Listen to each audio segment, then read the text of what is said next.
The birth of North Korea, 1946 to 1953. North Korea, the tiny, isolated country with the capabilities of mass destruction. With hostile relations in the West and increasing tension, will the Kim dynasty survive? The civilians adore and worship their communist dictator, or is this all a show?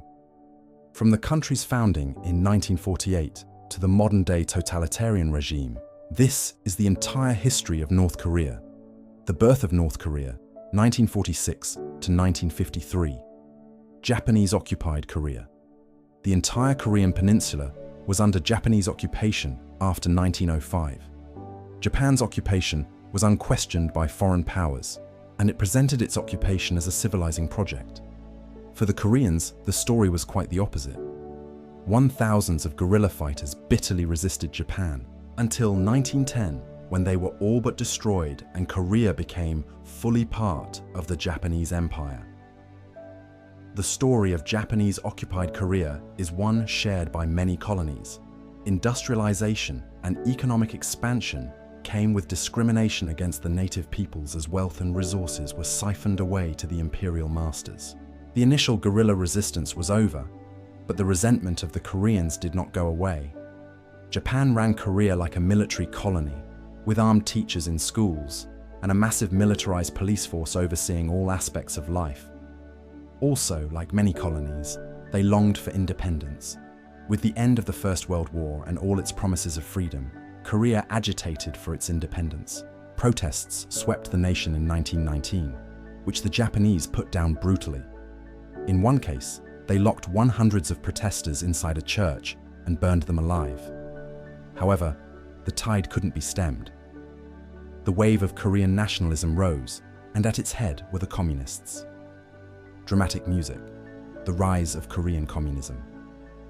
Communist movements were common across the world in the early 19th century. Galvanized by the success of Vladimir Lenin in the Russian Revolution, the communists promised wealth redistribution, an end to profit-seeking and imperialism, and a new prosperous beginning for its people.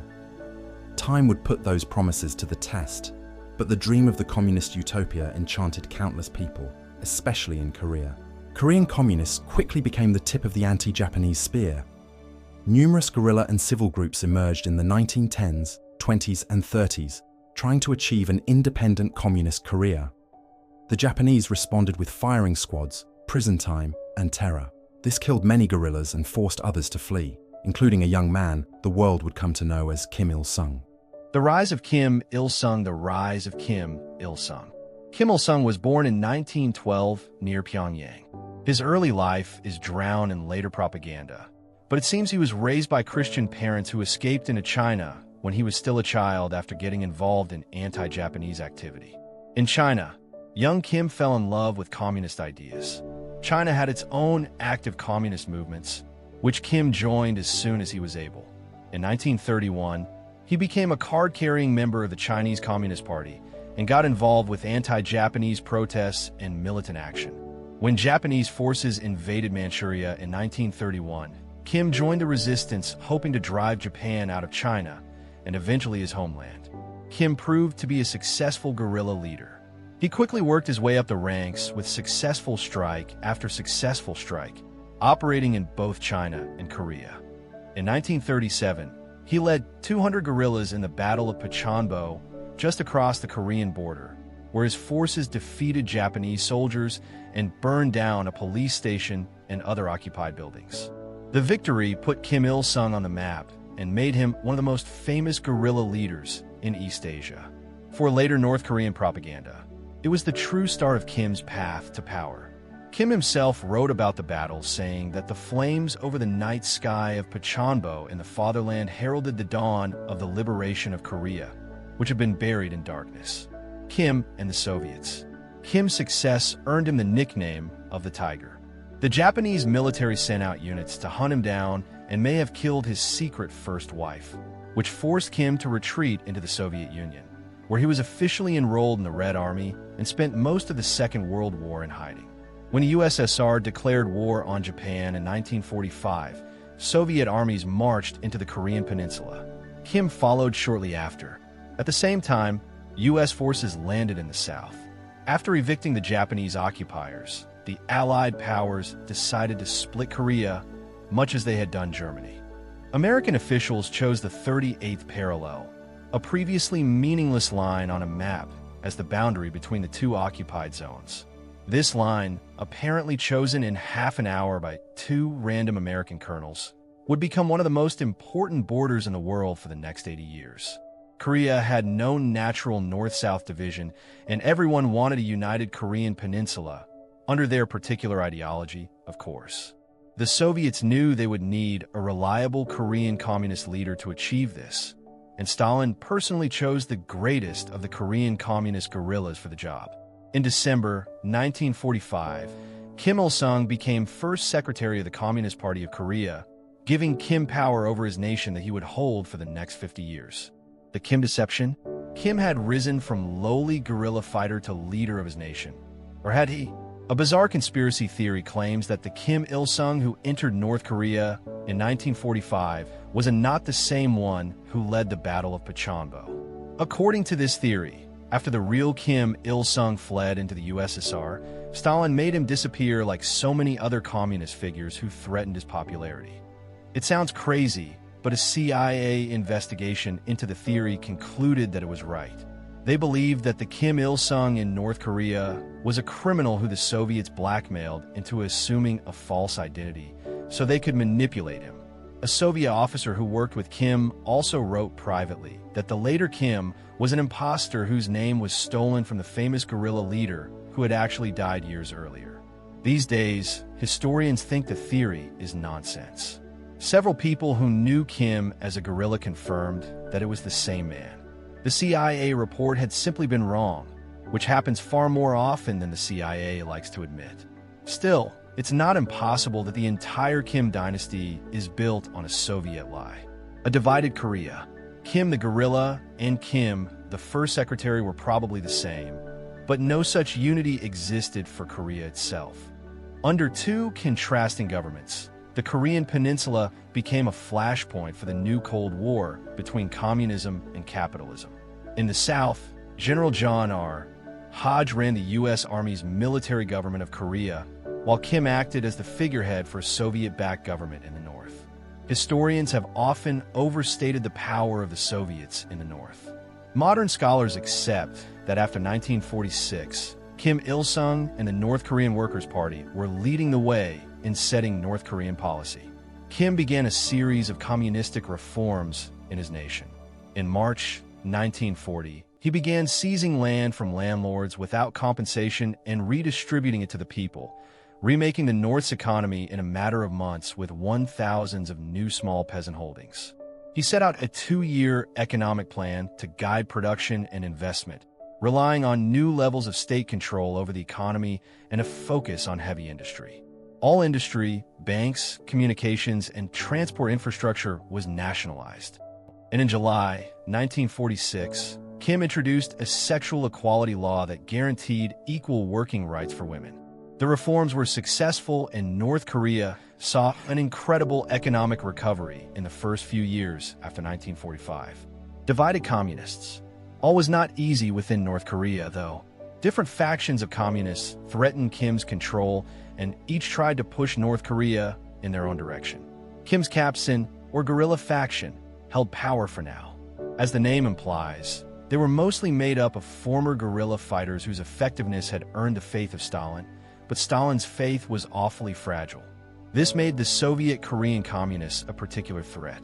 Made up of ethnic Koreans with Soviet citizenship, they leaned heavily towards Moscow. While they hadn't proven their effectiveness enough to earn Stalin's favor, the heavy involvement of the Soviets made them a risky rival for the young Kim regime. Then there was the Eun-hee faction. This was a Chinese-aligned communist wing, most of its members being part of the CCP. After Mao's communists took power in China in 1949, the Eun-hee faction became a potent threat to Kim's Korea-centric approach that threatened to pull North Korea towards Beijing. Last, there were the South Korean communists. Many had fled the South when the American troops arrived and made it their main goal to reunify the peninsula under communist rule. They were less of an immediate threat until reunification was achieved, but their leader, Pak Han-yong, was the closest thing Kim had to a rival. Pak and Kim had both been invited to Moscow in 1946 for Stalin to judge which was the suitable leader. While Kim had won out, Pak remained a force to be reckoned with. Foundation of KPA. Unsurprisingly, Kim anchored himself in the military. He'd been a guerrilla fighter for decades and made it a huge part of his ideology. So much so that the foundation date of his anti-Japanese guerrilla force, April 25th, became an annual holiday. This guerrilla force was officially transformed into the Korean People's Army, known as KPA, in February 1948. Conscription was in place from the outset, which meant that the KPA has always been a formidable force. Arming such a massive army was a tall order, but the USSR ensured that it was done by pouring weapons, tanks, planes, and artillery into North Korea. With huge numbers and modern equipment, the KPA was one of the most powerful military forces in the post-war world. The Democratic People's Republic of Korea is born 1948. Meanwhile, the newly formed United Nations tried and failed to settle the Korean Peninsula problem. The USSR opposed free elections and refused to cooperate with the UN, believing that they were puppets controlled by the US. The UN proceeded to hold elections only in the South. And on the 15th of August, 1948, the Republic of Korea, that being South Korea, was born under the leadership of Syngman Rhee. As far as the UN was concerned, this was the only true Korean government. North Korea responded by writing their own constitution. On the 9th of September, they declared themselves as the Democratic People's Republic of Korea, with Kim Il-sung as premier. North Korea, as we know it today, was finally here. The Korean War invasion. Almost immediately, Kim started planning the reunification of the peninsula. With most American troops withdrawing in June 1949 and a vastly superior northern military at his fingertips, it looked like an easy win. Communism had also seen a string of recent victories that boosted Kim's confidence too. The USSR detonated their first atomic bomb in August 1949, which ended America's unchallenged nuclear supremacy. In China, Mao's communists overthrew the Republican government and gave them another communist ally. Both Stalin and Mao threw their support behind an invasion, and Mao sent at least 50,000 men from the People's Liberation Army to support him, although Stalin was clear that he would not send in the Red Army. The South expected a war. There were several clashes in 1950 that proved hostility between the two Koreas. Then on 25th of June, 1950, North Korean tanks, planes, and infantry poured over the border in a massive assault. The Northern Army outnumbered the poorly equipped South 2-1, its air force by more than 10-1, and North Korea's almost 300 tanks met a grand total of 0 units of South Korean armor. South Korea utterly collapsed. Within 5 days, Kim controlled Seoul. Almost 80 of South Korea's army was captured, killed, or had deserted, and the tiny handful of U.S. troops on the peninsula could do nothing but run in the face of the North's overwhelming advance. As they went, North Korean forces targeted ideological enemies in South Korea. Politicians, anti-communist intellectuals, and business leaders were systematically exterminated by the KPA. Kim Il-sung was beyond pleased. It appeared he'd won a great victory, but that euphoria was short-lived. The Korean War, U.S. retaliation. The United Nations condemned the invasion immediately, and 2 days later, it approved a unified military response to the crisis. Naturally, the U.S. took the lead. Washington was worried that the fall of Korea to communism would threaten Japan and cause a domino effect in the rest of Asia. General Douglas MacArthur, who'd led U.S. forces in the Pacific theater of World War II and currently oversaw U.S. forces in occupied Japan, was given overall command of the UN coalition forces. UN forces landed at Incheon on the 15th of September, 1950. In the largest amphibious assault since World War II, the UN attack shattered the KPA. The North Korean front collapsed, and tens of thousands of KPA soldiers were captured.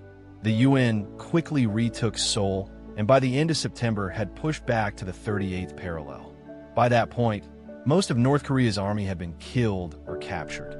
In October, UN forces pushed into North Korea itself.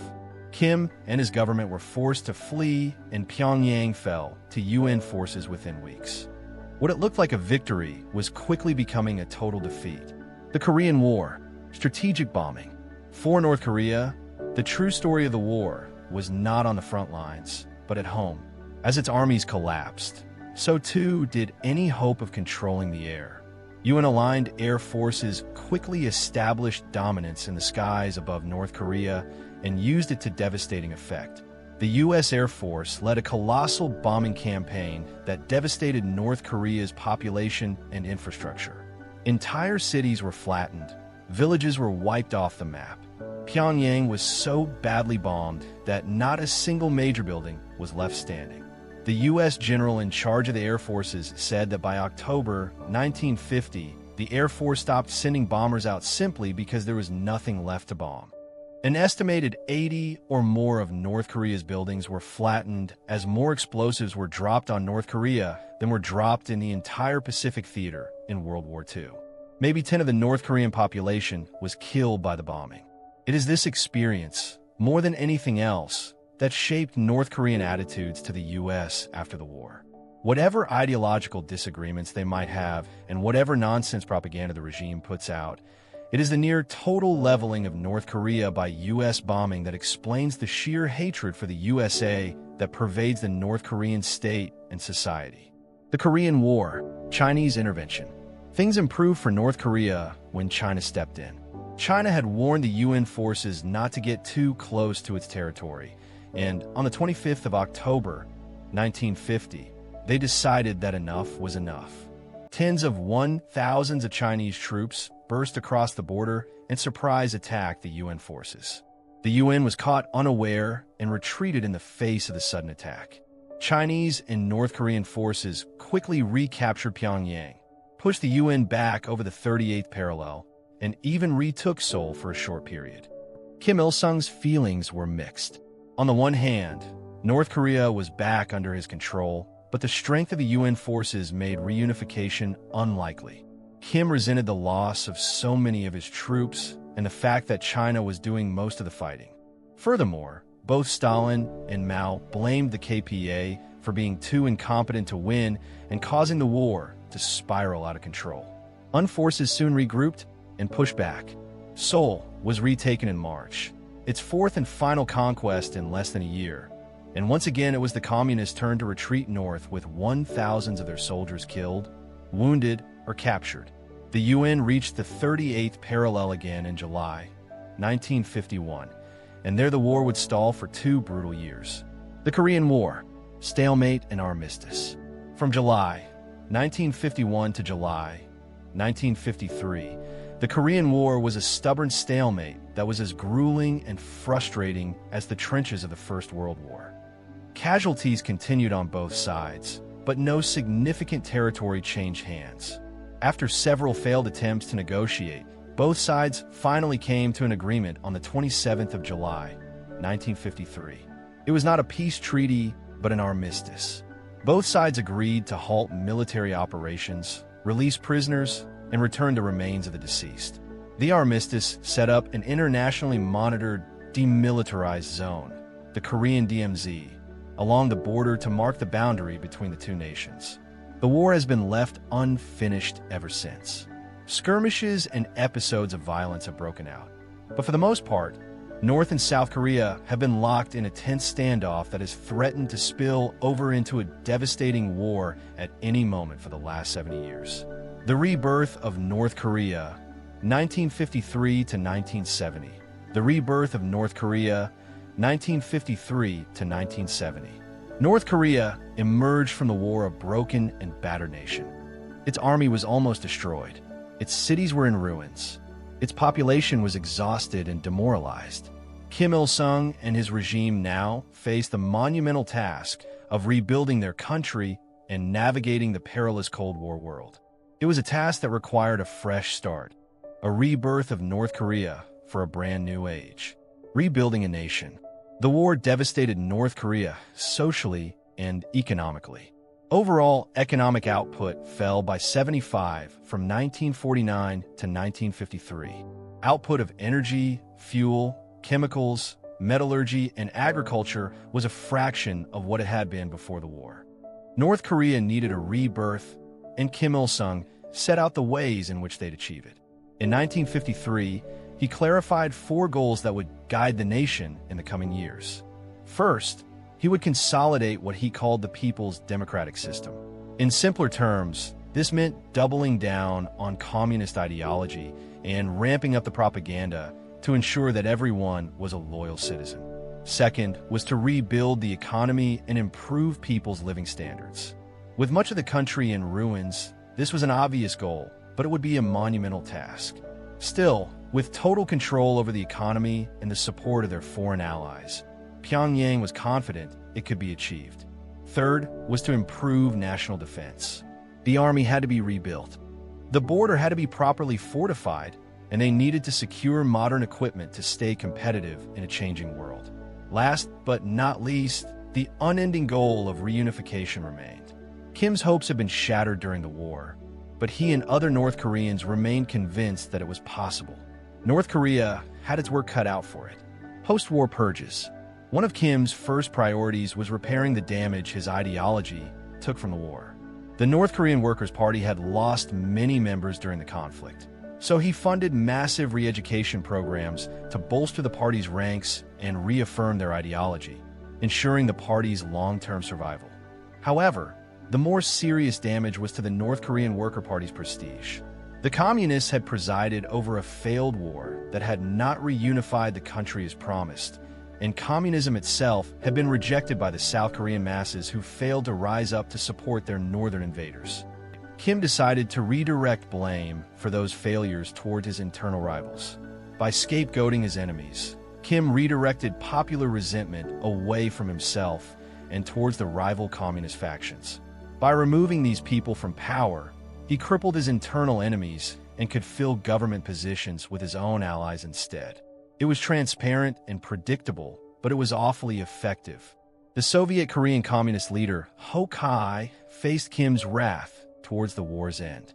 When he was purged of his posts and blamed for a series of failures in the country's response to the war, especially the slow repairs of dams and infrastructure bombed by the Americans, the accusations drove Ho Kai to suicide, or so the regime claimed.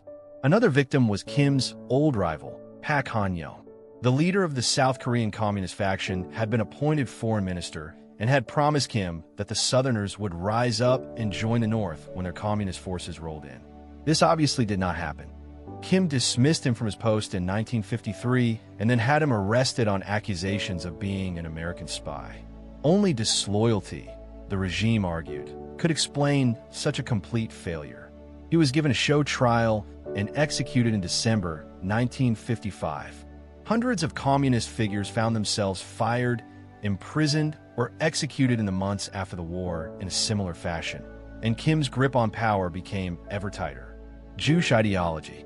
With Kim's power almost unchallenged, it fell to him to decide how North Korea would proceed. He formulated an ideology that would guide his country into the future, an ideology called Jewish. Jewish was and remains the guiding principle of the entire country. Its elements were first expressed in a 1955 speech by Kim Il-sung, and it essentially means self-reliance. North Korea strives to be militarily, socially, and economically capable of standing on its own 2 feet. Cooperation with fellow socialist states was welcome, but dependence undermined the country's power. Economically, this meant a rejection of international trade as the path to prosperity and a focus on self-sufficiency. The Democratic People's Republic of Korea would strive to grow all of its own food, develop all of its own technology, and extract all of its own raw materials. Socially, it meant a thorough education in Jewish ideology for all citizens and an insulation from outside ideas that might compromise the ideological unity of the nation. All of this, of course, was in a Marxist-Leninist framework, but Kim stressed that Korean thought and experiences should determine how those Marxist-Leninist ideas would be applied in practice.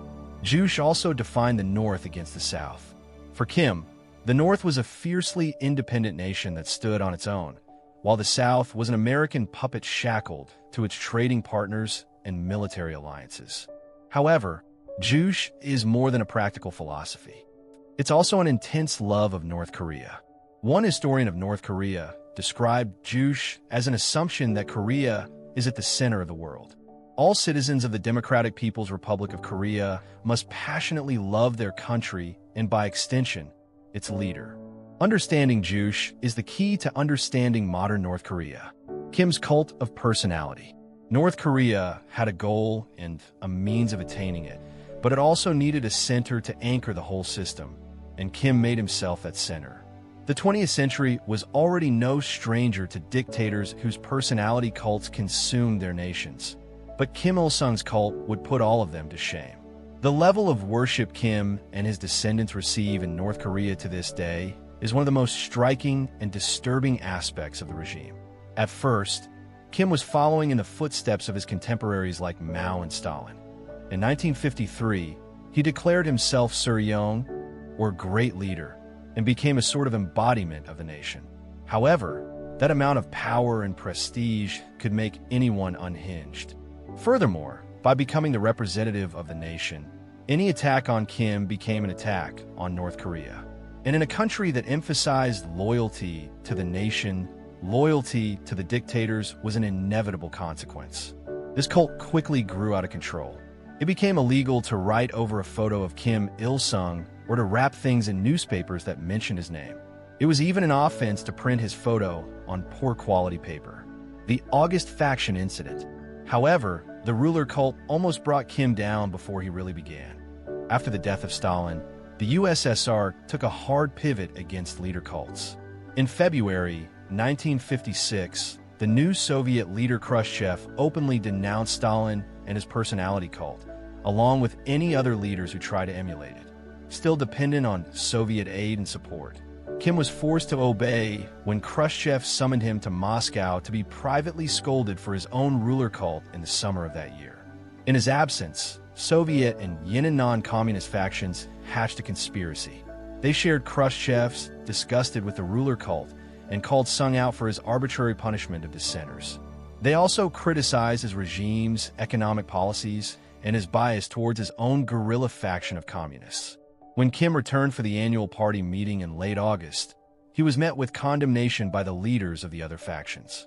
Pak Chung-ok, leader of the Soviet faction, and Cho Chang-ik, leader of the Yin faction, along with several of their allies, took to the stage at the party conference and tore into Kim as a tyrant, an egomaniac whose actions were undermining socialist principles. But Kim's enemies had miscalculated. The Soviet and Yin factions were too anchored in the USSR and China for their support. Meanwhile, Kim was a nationalist hero, a true Korean who had fought the guerrilla fight to free his nation.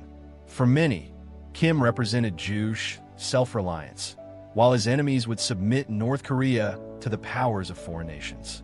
At the party conference, Kim's critics were shouted down. They overestimated their support, and the party voted to expel Cho Chang-ik and Pak Chung-ok.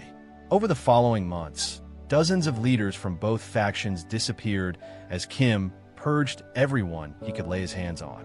It is unknown how many people died, but it was so bad that Beijing and Moscow sent a joint delegation pleading with Kim to stop the purges. Kim simply ignored them. Most just disappeared. They were forgotten in hard labor camps or shot and buried in an unmarked grave. About 11 people were convicted in show trials and executed as enemies of the state. By 1960, Pak and Cho were dead. The Soviet and Yin factions had been completely destroyed, and there was no one left in North Korea who would dare challenge Kim Il-sung's power. The three-year plan, 1954 to 1957. With politics dealt with, Kim turned towards economic issues. In August 1953, he set out his vision for a three-year plan to run from 1954 to 1956. Kim laid out investment plans to boost the nation's economy. Heavy industry was the main priority, with over 80% of all industrial investment going to sectors such as mining and construction. The plan also set out extensive quotas for every industry and directed workers to devote themselves to laboring for the state. According to Pyongyang, it was a success. Industrial and agricultural production had returned to their pre-war levels by early 1957. However, external observers noted that the numbers were probably skewed. Thanks to all of that investment, heavy industry had probably improved beyond pre-war levels, but vital industries like agriculture and fishing had not. In reality, the focus on quotas and output had devastating consequences. Like China, during the Great Famine, the regime exacerbated its own problems with its focus on quotas and numbers. Regional officials who failed to meet agricultural quotas were punished. So officials were incentivized to lie. This continued at each level, lie piling upon lie, leaving Pyongyang with a completely warped view of the country's actual state. This was especially bad for farmers who would have food seized by the state based on exaggerated reports of food output, which produced a famine in 1955 that killed thousands of people. This disaster was hidden from the non-communist world, but Pyongyang's allies in Beijing and Moscow were deeply concerned. The truth about the famine could harm communism's image abroad. Both countries sent food aid, but not enough to make up for the deficit. The regime worked hard to bury all evidence of this famine, and it was only in the 2000s when historians began combing through the Soviet archives that its existence was rediscovered. Data is incomplete, but an estimated 800,000 people died between 1954 and 1955. The East German government at the time believed that as many as 25 of North Korea's children had starved to death. The 5-year plan. Declaring the plan a success, Kim followed it up with a 5-year plan from 1957 to 1961. While the farmer was for reconstruction, this new plan focused on developing in a new direction and bringing North Korea into modernity. The first plan had been great for industry, but the common people still lacked food, housing, and clothing. Pyongyang was still too obsessed with heavy industry quotas over agricultural output. Both China and the USSR criticized Kim's plan and urged him to change it, but Kim stayed his course. The Kalama Undong, or Flying Horses campaign, was Kim's way of ramping up production. It was a massive propaganda campaign to encourage productivity and gave out rewards such as medals for factories and workers who exceeded their monthly quotas. Workers could also be organized into teams and compete with other teams for maximum output. They may be communists, but even North Korea realized that competition could be good for the economy. The press was filled with these Kalama riders, whose hard work was held up as a symbol of true patriotism. Kim also took to visiting production sites to encourage and inspire the workers, which became huge propaganda features for the regime. Another key part of Kim's motivation campaign were on-the-spot guidance visits, where Kim would visit farms, factories, or other facilities to motivate workers. According to the propaganda, he would use his immense wisdom to instruct the workers how to be better at their jobs and achieve their quotas. On-the-spot guidance has become one of the most iconic parts of regime propaganda and has been kept up by all of Kim Il-sung's successors. Their motivation campaigns were combined with nationalization and reorganization that tightened state and party control of the economy. By 1958, North Korea had collectivized every farm, and by the following year, it had reached full nationalization of all industry and trade. The obsession with quotas and productivity also had its dark sides. The pressure to exceed and expand led to punishment and social consequences for workers or teams who fell behind. The government even started a Drink No Soup campaign, encouraging workers to not eat or drink as much so they wouldn't have to go to the bathroom during work hours. The 5-year plan, success or failure. So is it all a success? It's not so simple. The more Kim pushed, the more the workers were exhausted. The quality of work started to decline, even as the quantity increased. Kim complained that companies were being lazy and would rush to meet their monthly quotas with shoddy workmanship of goods and materials. And by the late 1950s and early 1960s, production growth had stalled again. In theory, by 1959, North Korea had met its production quotas and the government declared the plan completed ahead of schedule. The big picture numbers definitely looked great. The North's per capita GDP was 140, well above the South's 81, and many industries had seen increases in production by 50 or more.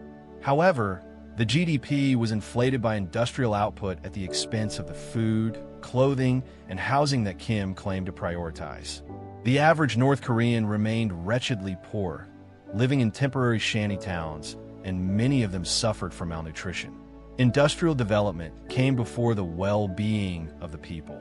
The state also altered the numbers to not count industries such as coal, steel, copper, and fertilizer, which had all failed to meet their planned targets.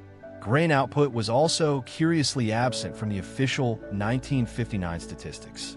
It's telling that the government immediately planned a year of adjustment in 1960 to try and rebalance the numbers in preparation for a new phase of economic planning in the 1960s, and never again would North Korea publish thorough data about its economic situation. Songbun class system.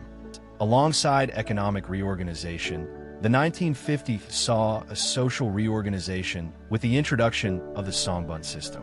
Songbun is essentially a caste system that is still upheld in the Democratic People's Republic of Korea. It was launched in 1957 to distinguish between those families who were always loyal to the regime and those who were not to be trusted. There are three overarching classes in the Songbun system. The core comprise about 28% of the population, made up of those people descended from the original guerrillas and revolutionaries, the soldiers who died in the war, and those from traditional peasant families. This group is seen as the most loyal and trustworthy. They will be allies to the end. The largest group at 45% are the wavering. This includes the foreign-born population, families of defectors, members of the middle classes and their families, and a number of regular occupations like small traders and teachers. This group is not necessarily disloyal, but they cannot be trusted to be completely devoted to the regime.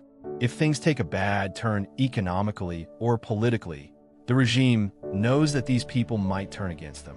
Lastly, roughly 27% of the population belong to the hostile class. Political prisoners, religious people, supporters of the South, or the descendants of businessmen and landlords all belong to this group. These people are not to be trusted and must be closely monitored for any hint of disloyalty or anti-communist action.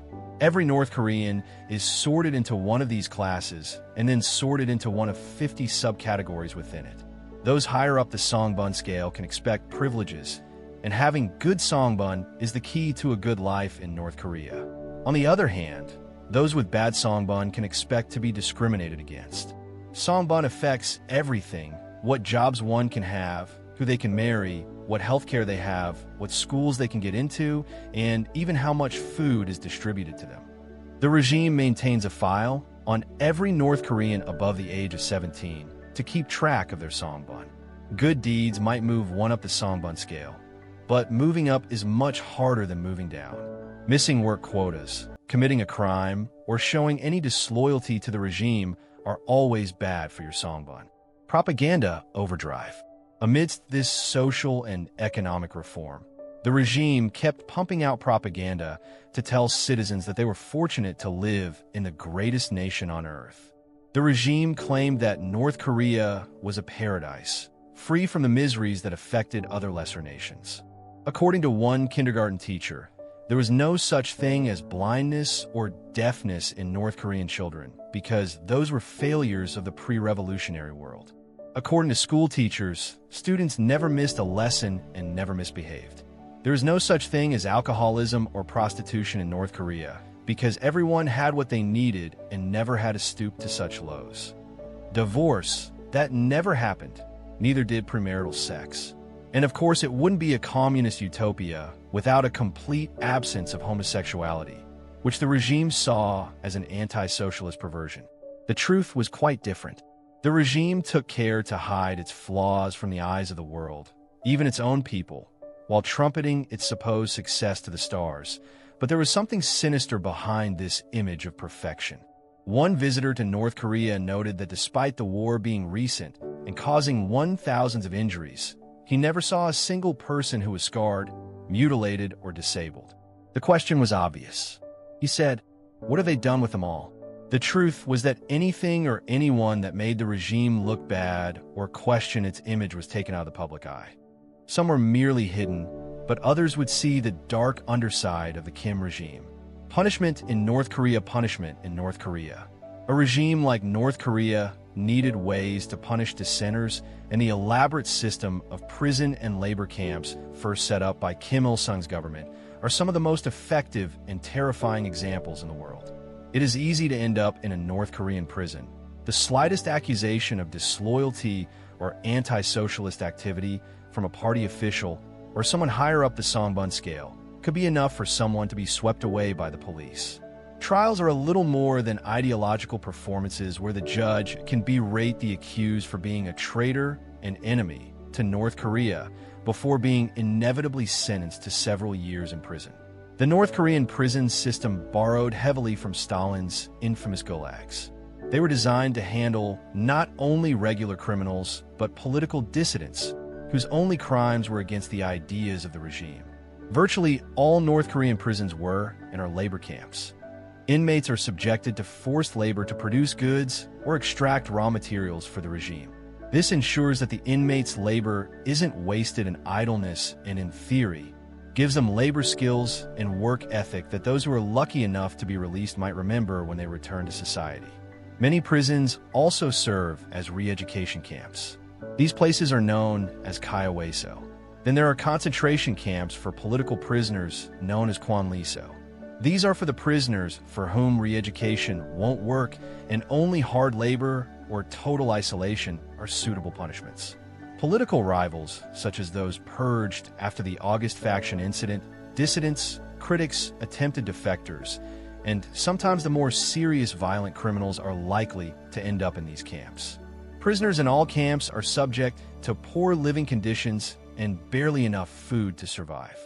Beatings are a common punishment. In one former camp, guard estimated that at least a third of inmates were mutilated, losing fingers, ears, or eyes to guard beatings.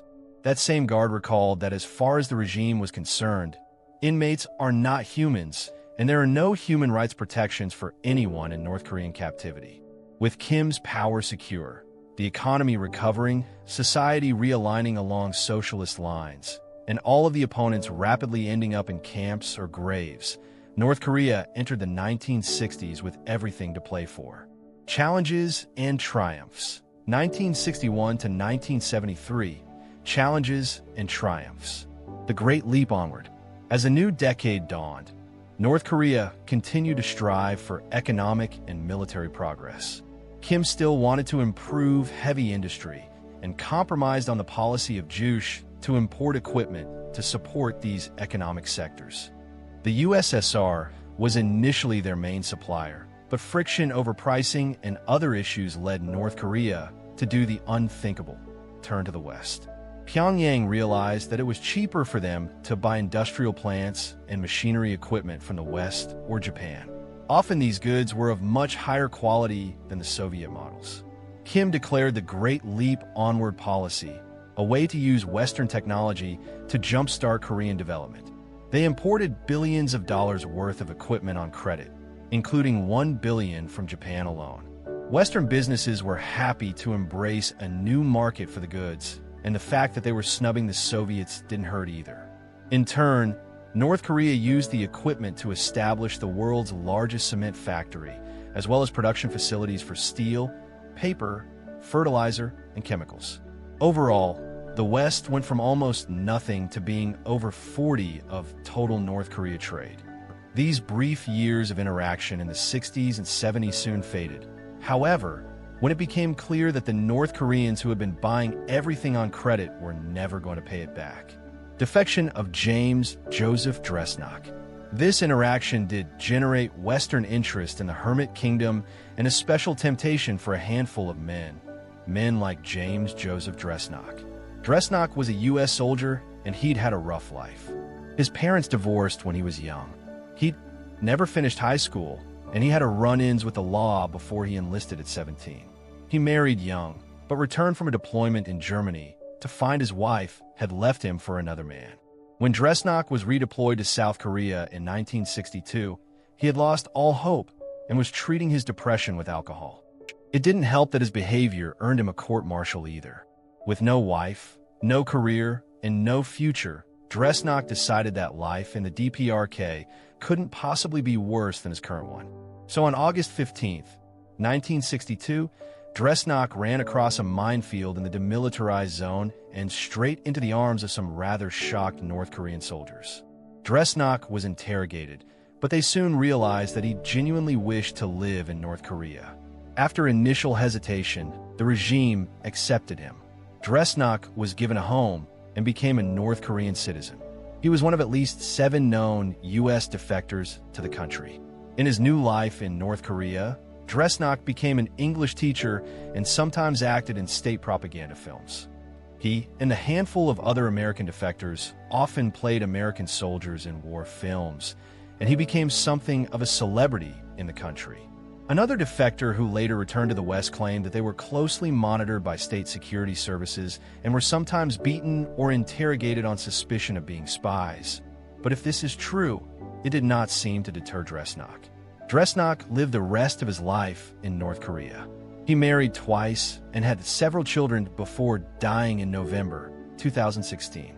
His children remain in North Korea, where they hold important jobs and plan to remain there for the rest of their lives. Military of Kim Il-sung. Military of Kim Il-sung. A few defections like Dresnok were not going to redress the military imbalance between North Korea and the U.S., though. In the 1960s, Kim focused on rebuilding his decimated military, using the rebuilt economic strength of his nation to rearm and upgrade his massive army. The government coined the slogan, "Arms in one hand, hammer and sickle in the other," to emphasize the importance of the military to their vision of the country. North Korea continued to recruit soldiers into its military. All eligible citizens had to serve 8 years in one branch or another. Most of its equipment was still being given to them by the USSR and China well into the 1950s. Maybe 5% of its annual expenditure went to the military, most in most nations, but not as high as it would be in later years. With no wars to fight, the soldiers were regularly assigned to work projects around the country, providing an easy labor force that could be deployed wherever the state needed them. On top of its obvious use, if war broke out, a strong military was a useful way to indoctrinate young people with state ideology. Kim wanted to inculcate military discipline in the next generation and required all children to practice with firearms, starting when they were 7 years old. This military resurgence had economic benefits too. Kim envisioned a militarily self-sufficient North Korea that could boost its economy by churning out a rifle for every citizen and enough tanks, planes, and artillery to match the South and its American allies. This concept was called Pyongyang and argued that military development was deeply tied to economic development, and it has remained relevant in North Korean thought ever since. As the military grew in power, Kim purged unreliable officials. In the late 1960s, top military men like the Minister of National Security, the Chief of Southern Intelligence, and the Commander-in-Chief of the Navy, along with at least 10 top generals, were removed from power. This was less a case of them being a threat and more a case of Kim simply tightening his control to replace these men with even more dependable allies. Communist power politics. While still providing economic aid to Pyongyang, Moscow and Beijing's relationship with the strange little regime was not smooth sailing. Moscow was still uncomfortable with Kim's personality cult, but it was China who was most unhappy with Kim.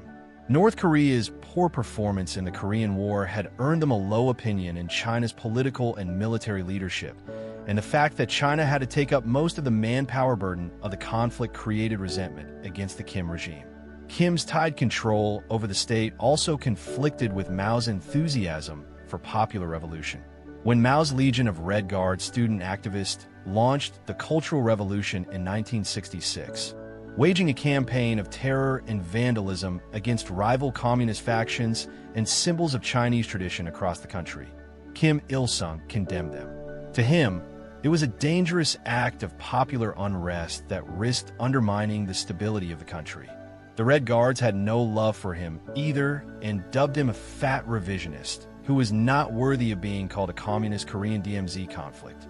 Perhaps it was these wounds to his pride and questions about his credentials that made Kim Il-sung lash out at his enemies in 1966. Inspired by the work of the Viet Cong, Kim Jong devised plans for guerrilla infiltrators to slip across the DMZ and wreak havoc on the south.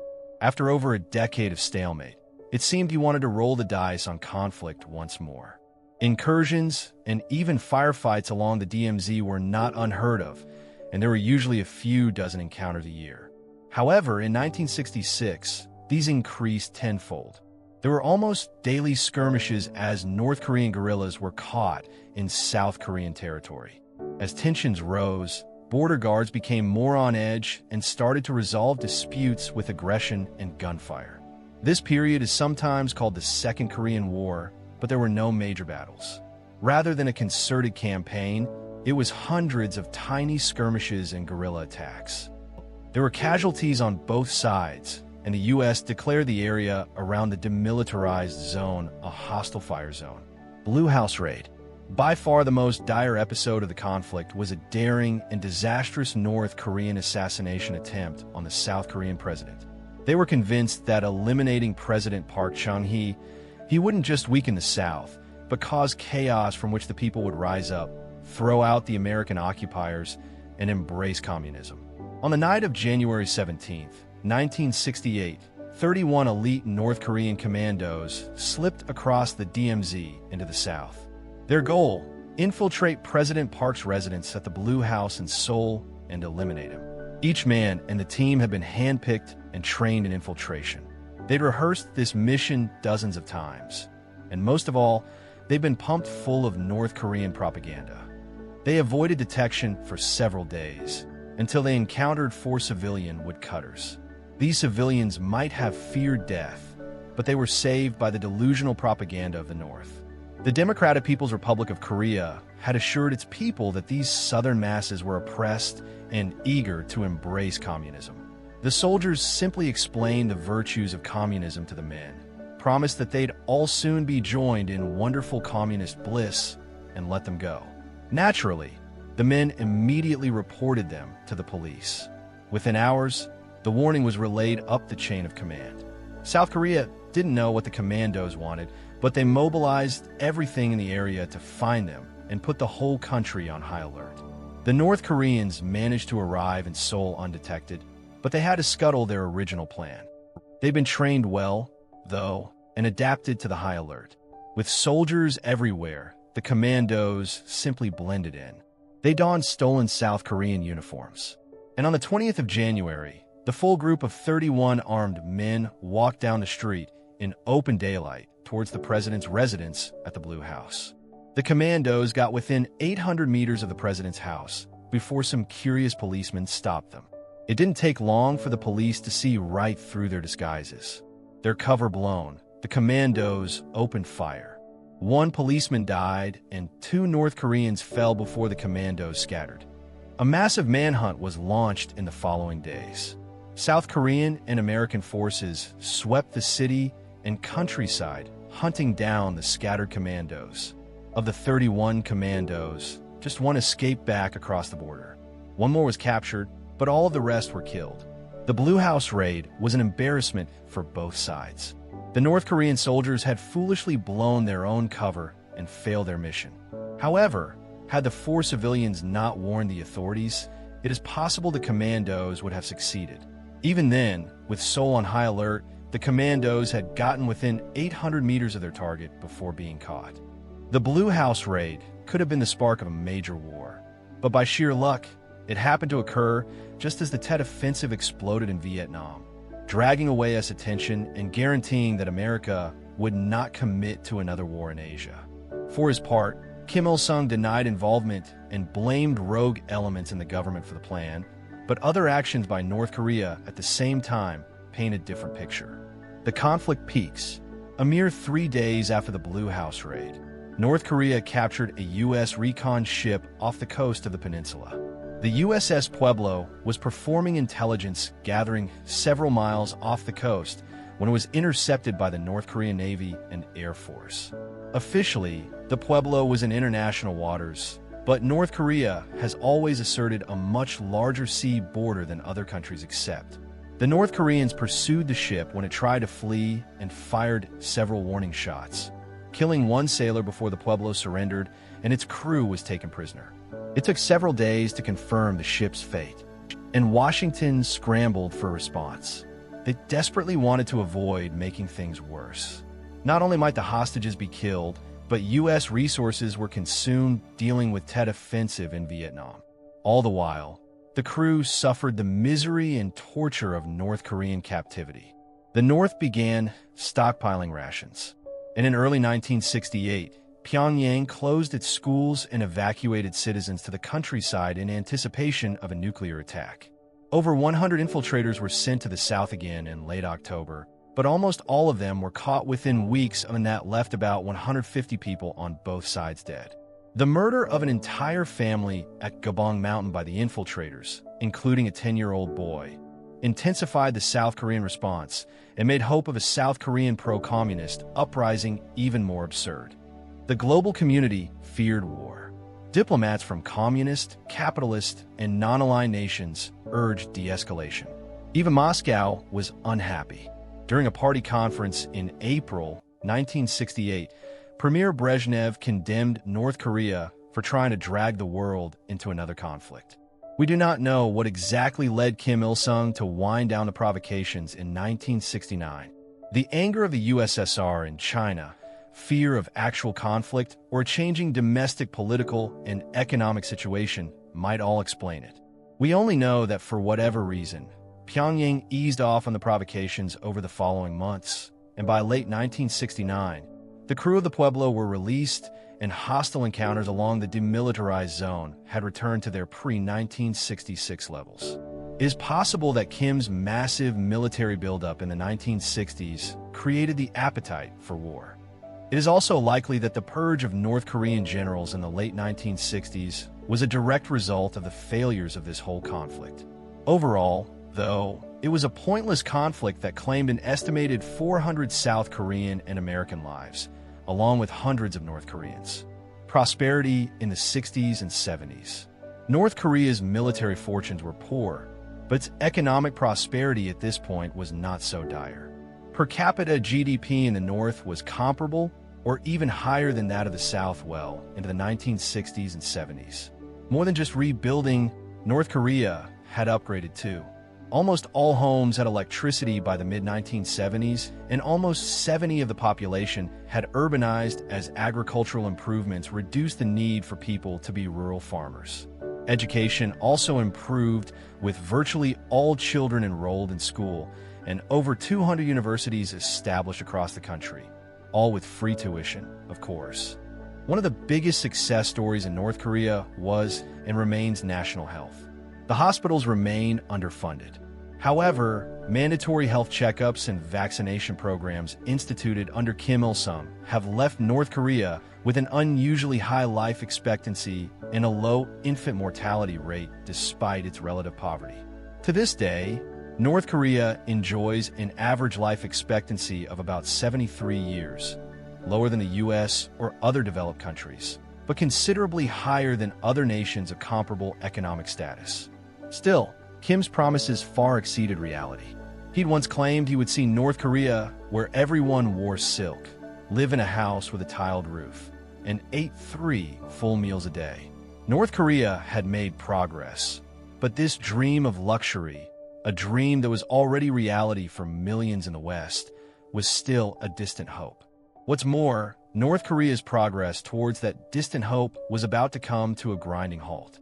A desperate nation, 1973 to 1994, a desperate nation. Economic issues. By the mid-1970s, North Korea's economy was showing signs of struggle. The Kalma movement had exhausted its workforce and production was steadily declining. Imports of advanced Western machinery had stalled when it became obvious that Pyongyang would not be able to pay its debts. Global economic challenges throughout the decade, including the 1973 oil crisis, had knock-on effects that shook the already fragile nation. In 1976, North Korea was forced to stop all debt repayments to the West, a dire sign of the state of the nation's finances. Manipulation of statistics also continued to be a problem. Success varied wildly in different parts of the economy, and already by 1968, the government had stopped publishing specific data on economic output to avoid scrutiny. Some industries like ceramic soared, and the government smashed these numbers together with massive underperformance in other industries to create the illusion of success for propaganda purposes. By not recognizing their failures, though, the government only made it worse, continuing to pour resources into overperforming industries when they could have been better spent elsewhere. Things were not all bad. By many metrics, life in the 1970s North Korea was relatively good, at least in the first half of the decade. Residential construction projects had finally addressed the housing shortages that plagued the country since the war, and there had been undeniable development in both industry and agriculture. However, the North would soon fall rapidly behind its southern neighbors in terms of prosperity, quality of life, and industrial output.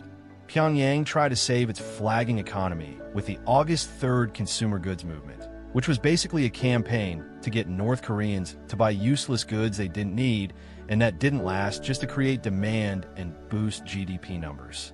Attempts to restart the Kalama campaign for the movement failed. The exhausted workforce produced poor products, which meant even more had to be made to replace them, creating an endless cycle of decreasing quality and increasing demand that further warped economic statistics.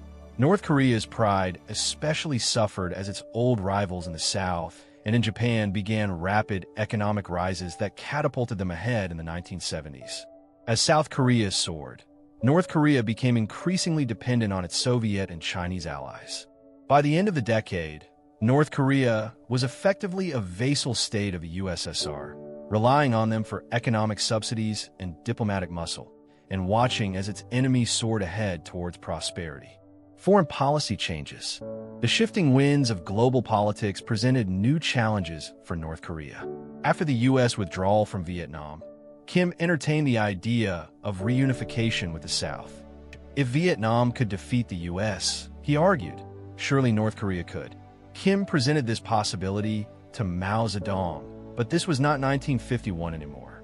North Korea's military advantage over the South had shrunk dramatically, and the U.S. embarrassment in a guerrilla war spoke little of its power to win a conventional one. Furthermore, Beijing had not forgotten that their soldiers had shouldered most of the fighting burden after saving Kim's last disastrous war attempt. Frankly, they did not trust Pyongyang to win. The other reason they refused to support the idea was China's newfound effort to build bridges with the West. By the mid-1970s, China was looking for ways to reduce hostilities to the U.S. and build economic ties. The Nixon administration had been eager to do so, hoping to deepen the divides between Moscow and Beijing, and allowing North Korea to start another war would only ruin those efforts. Kim's plans were shelved when he began to realize that the old reliance on China and the USSR in an eternal union against the West was crumbling. To counter this, Kim Il-sung found new allies outside of China and Russia. Fellow communists like Pol Pot and Cambodia were rather short-lived allies. One of the more successful areas of North Korean diplomacy was Africa. Kim found fast friends in the continent's mad dictators, like Idi Amin and Jean Bedel Bokassa, men whose craving for power and control matched his own. The black girl from Pyongyang, Monique Nguema, the black girl from Pyongyang. Another appropriately psychotic friend Kim made was Francisco Macias Nguema, the ruthless dictator of Equatorial Guinea. Nguema turned his country into his own little hellish cult. His official nickname was the Great Miracle, and priests said to give praise to him in every service. Of course, he shared the bloodlust of North Korea too. In one instance, Nguema had 200 people massacred in a football stadium while blasting pop music over the speakers. Equatorial Guinea was easily one of the worst places in the world to live. They called it the Auschwitz of Africa for good reason. As a sign of their friendship, Nguema sent his daughter Monica to be raised and educated in Pyongyang in 1979. It was just in the nick of time too, since Nguema was ousted and killed months later, but Kim Il-sung kept his promise to his depraved departed friend. Monica was given the best education that North Korea could provide, and Kim regularly called Monica to see how she was doing and made sure she had everything she wanted. Monica is still alive and proudly considers Kim Il-sung to be her second father. She has written several books about her life and family, where she adamantly defends both Ngema and Kim Il-sung as good men who were unfairly smeared by Western propaganda. Operation Paul Bunyan. But while North Korea built closer alliances with some nations, relations with the United States and South Korea continued to be difficult. The DMZ remained a tinderbox that could be ignited by the simplest thing, including a tree. On August 18, 1976, a small group of U.S. and South Korean soldiers, led by Captain Arthur Boniface and Lieutenant Mark Barrett, entered the DMZ to cut down a tree which was blocking the view for a UN command post on the border. A group of North Korean soldiers came over and watched them closely. After a while, the North Koreans became belligerent. They demanded Captain Boniface and his men stop and leave, but Boniface turned his back to them and kept working. He didn't even see the North Korean soldiers when they suddenly and brutally attacked him. About 30 North Korean soldiers armed with crowbars, metal pipes, and other implements pounced on the U.S. and South Korean soldiers. Captain Boniface was beaten to death on the spot. Lieutenant Barrett escaped to a nearby ditch where the North Korean soldiers found him and attacked him with the same axes the soldiers had been using to cut down the tree. Boniface and Barrett both died from their injuries. Both men were armed, but never drew their weapons, probably scared that gunfire would only make things worse. Immediately, North Korean state media spun the attack as an act of American aggression, and North Korea's international allies echoed this propaganda. Video, photographic, and eyewitness evidence refuted it, but the regime made sure that the North Korean people only saw their version of events. But if Pyongyang had hoped the U.S. would back down, they were badly mistaken. The U.S. refused to take the murder of 2 of their soldiers lightly, but they also didn't want to start a war over a tree. Cue Operation Paul Bunyan, named for the famous lumberjack folk hero. The U.S. had a single goal. They were going to cut that tree down, and they were going to dare Pyongyang to try and stop them. The U.S. called in an army's worth of resources. Hundreds of armed soldiers, martial arts specialists, armored vehicles, attack helicopters, a fleet of bombers, fighter jets, and not to mention the aircraft carrier USS Midway, which was moved to a station offshore. Practically every U.S. and allied military base in East Asia was put on full alert, ready to assist if the North Koreans tried to stop them cutting that tree. With enough firepower to conquer a small country behind them, the U.S. sent a team into the DMZ to chop down the tree once and for all. A few 100 North Korean soldiers on the border could only watch in awe as the U.S. troops brought it down, while helicopters and bombers circled on the horizon. 45 minutes later, Operation Paul Bunyan was declared a success. The stump was left standing for a few years, and now a memorial stands on the spot to honor Boniface and Barrett. North Korea, apparently shocked by the lengths the U.S. would go for a tree, didn't go so far as to apologize, but Kim Il-sung expressed his regret that the incident had gotten out of hand and said both sides needed to commit to keeping the peace. It wasn't much, but it was the closest the Kim regime had come to accepting responsibility for something bad in its entire history thus far. Flagpålova. The Paul Bunyan incident didn't solve issues along the DMZ, not by a long shot, but subsequent disagreements were generally more civil. In fact, they could be downright silly at times. The Flagpole War of the 1980s was a good example, and it's exactly what it sounded like. South Korea erected a 98-meter flagpole near the border so that their flag could be seen by the North. Taking some lessons from the showmanship of their American rivals, the North answered back with a 160-meter flagpole that dwarfed their neighbors. The flag alone weighed almost 600 pounds. And to this day, this little sign of North Korean vanity is the tallest flagpole in the world. The emergence of Kim Jong-Il, the emergence of Kim Jong-Il. By 1980, Kim Il-sung was pushing 70. North Korea's economic progress had stagnated and foreign relations had been stuck in a perpetual stalemate for almost 3 decades. There might have been a sense of anxiety about what could happen when the great leader died and the nation faced its mounting problems alone. Kim Il-sung had a solution to those anxieties, and its name was Kim Jong-il. Kim Jong-il was hidden from the spotlight for the first 30 years of his life. Born in a Soviet military camp in 1941 to Kim Il-sung and his first wife, Kim's childhood is obscured behind a ridiculous level of absurd and fancy-full stories.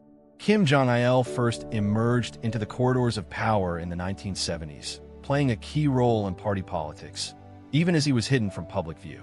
He joined the Central Committee in 1972, and by 1974, he was the designated heir to his father. Il was groomed for succession through experience. He was given important roles in managing espionage and propaganda for the regime and would gradually accrue more power behind the scenes until the 1990s.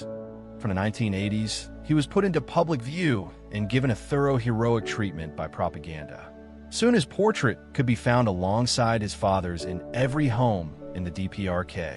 Kim Jong-il was described as the party center, and state propaganda assured the people that as Kim Sung's old age approached, the party center would maintain the revolution and continue the work that his father began. Kidnapping of Shin Sang-ok and Choi Eun-hee.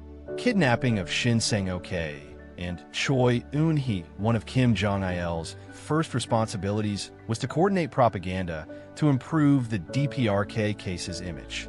Despite his ideological opposition to Western ideas, Kim Jong-il was famously a huge film buff and owned a massive collection of foreign films that would have earned a regular North Korean a trip to the labor camps. Working with the propaganda and agitation department, Kim Jong-il dreamed of making North Korea a sort of communist Hollywood. Instead of themes of freedom or tales of cowboys and U.S. soldiers, like the Americans made, he dreamed of a film industry that sang the praises of communism and retold the glories of Kim Il-sung and his glorious revolution.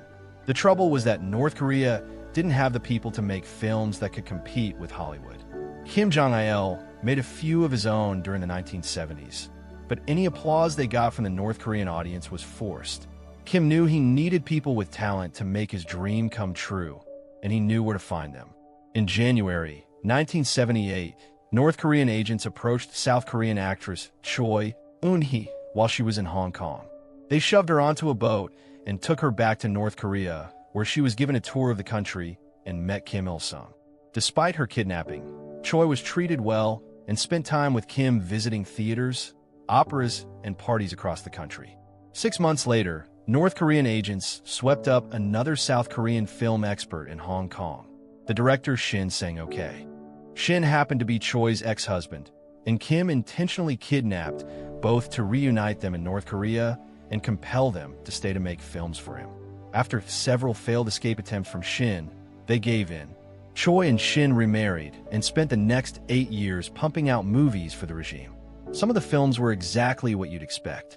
Film productions of Kim Jong-il's own screenplays or tales of Kim Il-sung's glorious resistance against the Japanese. Choi even won an award for her performance in one propaganda film about a peasant woman joining the communists in Japanese-occupied China. But the best film had to be Pulgasari, a North Korean Godzilla ripoff about a magic dragon that overthrows a corrupt emperor. You can watch the film online. Kenpachiro Satsuma, one of the actors who played Godzilla, admitted that Pulgasari was actually better than some of the Godzilla films. Unfortunately, there would be no sequel. Choi and Shin were well treated, but they were still prisoners. During a visit to Vienna to secure funding for their next big hit, they managed to sneak away from their North Korean guards and escape to the U.S. Embassy. North Korea's film industry would never see wonders like Pulgasari again, but at least Choi and Shin could finally be free.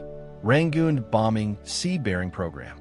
Choi and Shin were not the only people kidnapped and taken in North Korea in this period, and many would not have a chance to escape.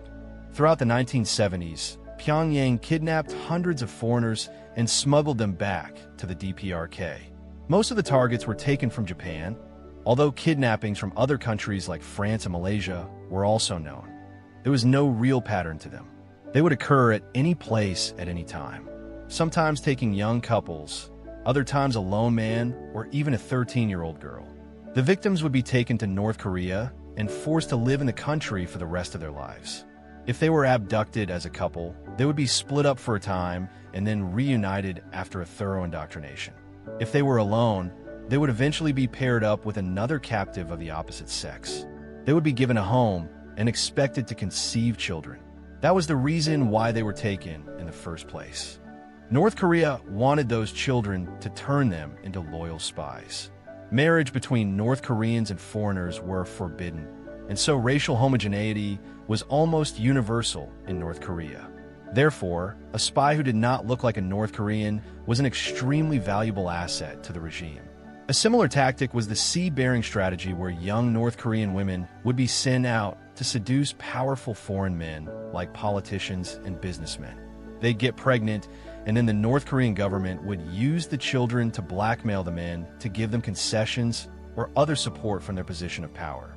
The ends of both schemes were similar: to breed a crop of ethnically camouflaged spies who could blend into society anywhere North Korea needed them to. To this day, we do not know how successful these spies were. We do not know of any of these children actually being used for their intended purpose. It's possible the plan was scrapped, or that they've been so successful that no one ever caught them.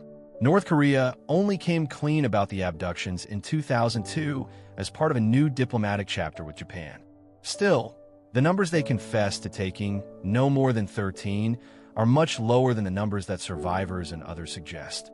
Just 5 of the abductees were returned to Japan later that year, and the fates of dozens of other missing people and their children are unknown. Rangoon Bombing. North Korea's criminal behavior seemed to get worse in the 1980s, perhaps reflecting the newfound influence of Kim Jong-Il. 2 horrendous terrorist attacks on foreign soil shocked the world in that decade and increasingly isolated the DPRK. The first was an attempted assassination of the South Korean President Chun Doo-hwan during a visit to Rangoon, modern-day Yangon, in Burma. On the 9th of October, 1983, Chun, along with a host of other South Korean officials and advisors, was due to attend a wreath-laying ceremony at the Martyrs' Mausoleum dedicated to several Burmese national heroes.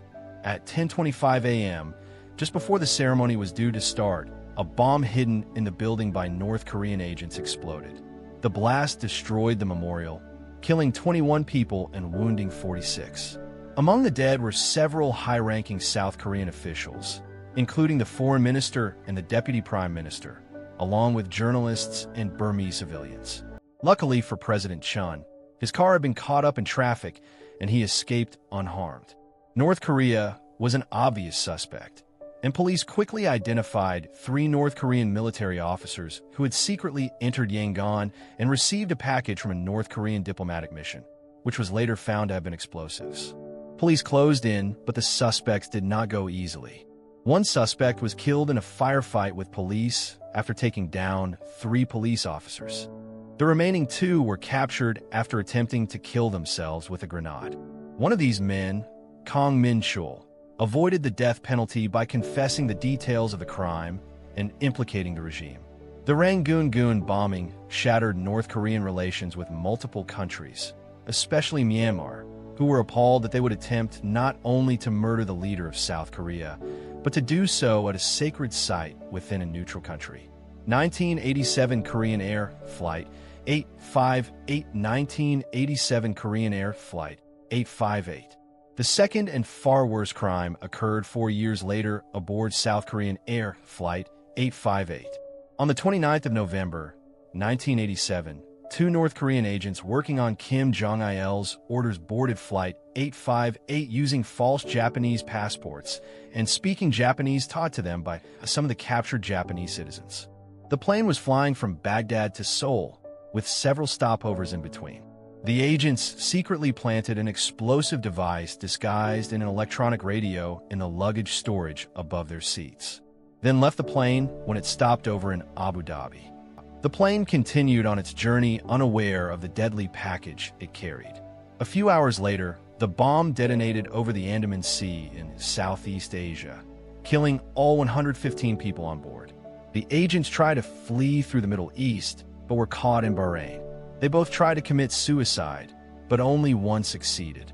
The survivor, a woman named Kim Eun-hee, was detained and quickly linked to the attack. Investigation and interrogation soon revealed the truth. Kim Eun-hee had been taken from a young age and forced through North Korea's spy program, trained to be completely loyal to the regime. Kim Jong-il personally ordered her and her partner to bomb the plane to scare South Korea and frighten people away from the upcoming 1988 Olympics in Seoul. For her part, Kim Eun-hee was sentenced to death, but she was pardoned by the South Korean government, who argued that the indoctrinated girl was as much a victim of the regime as anyone else. It was a controversial decision, and Eun-hee lives with constant security out of fear of revenge from the victims' families or the North Korean government to this day. She has since announced the regime and appears to be genuinely remorseful, but the decision to let her off the hook has angered many people. The murder of 115 people aboard Flight 858 was one of the most egregious acts of violence committed by North Korea since the Korean War. The international community was outraged, and the U.S. officially declared North Korea a terrorist state. Of course, North Korea officially denies that it had anything to do with it, but the evidence against them is unquestionable. Megaprojects. Clearly, the 1980s were a decade of external problems. Pyongyang tried to distract from these issues by funding massive internal projects to placate the people. Some of these projects were genuinely useful. Others were mere exercises in vanity, and some turned out to be miserable failures. The Nampo Dam on the west coast of the country was the great internal achievement of the decade. Built between 1981 and 1986, this massive 4 billion tidal barrage separates the Taedong River from the Yellow Sea. It prevents seawater contamination of the river, allowing it to be used to supply water for human, industrial, and agricultural needs. It is undeniably a feat of engineering and is still a proud icon of regime propaganda and a popular tourist destination to boot. But while the Nampo Dam had a purpose, the Juche Tower did not. The Juche Tower is a 560-foot tall monument to the regime's ideology in Pyongyang. It makes for a pretty sight, and it was an impressive 70th birthday gift to Kim Il-sung, but it was little more than a monument to the cult of the Kim dynasty. Then, again, at least it was completed, unlike Pyongyang's other flagship 1980s project, the Ryugyong Hotel. This 1,000-foot tall pyramid skyscraper towers above the city skyline and was supposed to be an icon of a modernizing North Korea. It was planned to have restaurants, guest rooms, casinos, and lounges, all to attract foreign visitors and, crucially, foreign investment. What North Korea actually got was an endless money pit where construction and planning problems led the project to be abandoned.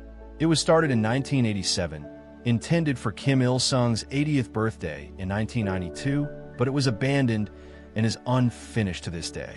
It was meant to be a monument to the nation's greatness, but instead it stands as a symbol to the vanity and wastefulness of a regime that would waste billions on vanity projects while their countrymen sink into poverty. The collapse of global communism. Change hit the world hard and fast, and for all of its isolation, even North Korea would feel the effects. Under Gorbachev, Moscow became increasingly skeptical of North Korea and tried to push it to roll back its totalitarian control. Moscow's first formal delegation to Seoul in 1987 was also a disaster for the North's hard line against the South, and it forced Pyongyang to start its own process of diplomatic engagement with the South in the years after. Under Deng Xiaoping, China also rolled back its aggressive state control of the economy and embraced limited economic liberalization. This led China to open up to the West, leaving North Korea to become something of an embarrassing irritant to them. Beijing did not abandon its old ally, and economic aid continued. But diplomatic support for North Korea was less vocal as China sought a new place in the world diplomatic and economic order. Meanwhile, the rapid disintegration of the USSR in 1991 was as much of a surprise to its allies as to its enemies and cut off a major ally for North Korea. As global communism collapsed, North Korea withdrew into itself. The regime re-anchored itself in Juche, insisting that North Korea's self-reliance was the key that would allow the nation to survive while other communist countries failed. Given China's liberalization and Gorbachev's opening to the West, Pyongyang probably wasn't wrong on this point. Opening itself up to new ideas could well have been fatal for North Korea's totalitarian regime. And so the hermit nation doubled down on its isolation. Nuclear North Korea. The increasingly rogue North Korea sought protection in nuclear weapons. But even there, the new realities of world politics were clear. The North had been eyeing nuclear technology for decades and had nuclear power plants, largely thanks to Soviet support. But it was still a long way from making nuclear weapons of its own. In the 1990s, the U.S. began putting increasing pressure on North Korea to open up its reactors to international inspectors. In theory, North Korea's interest in nuclear technology was purely for energy purposes. The loss of fuel supplies and subsidies from the USSR had compromised the country's energy sector, but the risk of them repurposing it for nuclear weapons was obvious. Better, Washington argued, to stop them before they can repurpose that material into weapons than wait for them to do it. When the North suddenly withdrew from the International Nuclear Non-Proliferation Treaty in March 1993, it triggered the first global nuclear scare of the post-Cold War world. There were talks of nuclear war, and a North Korean diplomat threatened that his nation turned Seoul into a sea of fire. Like every North Korean nuclear scare, the boasting king to nothing. They didn't have the will or weapons to follow through. Furthermore, a U.S. delegation led by former U.S. President Jimmy Carter arrived in 1994 and managed to convince Kim Il-sung to scale back the nuclear program if the U.S. agreed to provide safer, non-weaponizable alternatives for the DPRK's energy needs. For a moment, it looked like North Korea's path might change. The world had forced a readjustment. The DPRK had agreed to international help, and Western help at that, for a critical part of its economy. Even better, Kim agreed to host a meeting with the South Korean president in Pyongyang in late July 1994, an unprecedented diplomatic gesture. It was a glimpse of hope, the potential for a more cooperative North Korea. But that glimpse wouldn't last, and neither would Kim Il-sung. Death of the Great Leader, 1994, death of the Great Leader. Just before noon on the 7th of July, 1994, 82-year-old Kim Il-sung collapsed at his private residence in Gyeongsang Province. He'd suffered a massive heart attack. The best doctors in the country were flown in to help him. But in the early hours of July 8th, the great leader of North Korea was declared dead. The state had secretly preparing for his death for years. Arrangements for national announcements, public mourning, and an elaborate funeral were already in place. Still, tradition demanded that his death only be announced 34 hours later. Every North Korean remembers where they were when they heard the news of his death. Neighbors gathered around the only TV in the street to hear the news. Students were called together so the announcement could be made to the whole school. Production lines halted as the news spread through the factories. The 34,000 statues of Kim Il-sung dotted around the country became pilgrimage points for a nation consumed with grief. From the outside, the outpouring of grief for Kim Il-sung's death seems bizarre. Was it all for show? A performative act by people who knew they could be punished for not seeming sad enough, or was it all genuine? A sign of the thorough brainwashing that North Korea had been subjected to by Kim's regime for the last 40 years. Eyewitnesses vary on their answer. Many people in North Korea had never known life outside of the cult of the Kim dynasty, and the loss of the great leader was an emotional blow that upended their worldview. There were others, of course, who saw him as a tyrant, even if they couldn't voice it. They knew what had happened to friends, colleagues, and family members who had dared criticize him in the past. Supposedly, Kim Il-sung's elaborate state funeral attracted 2 million people to Pyongyang. Video footage showed weeping crowds falling to their knees as the convoy rolled past. Women collapsed into the arms of their husbands as they visited Kim lying in state. Again, it is impossible to draw the line between what was real and what was for show. One person who was definitely on show was Kim Jong-il. For him, the funeral of his father was the first official act of his new regime. Kim was laid to rest in the Kumsusan Palace of the Sun in a glass coffin, where his embalmed body can still be seen by visitors today. He was also made eternal president of the People's Republic, a symbol of his continual presence in the political and ideological life of North Korea. Reflecting on Kim Il-sung. With Kim's death, a new chapter of the nation's history was about to begin, but we cannot proceed without taking a moment to reflect on the man's life. Modern historians like to move away from the stories of great men, but Kim Il-sung was undeniably a special figure.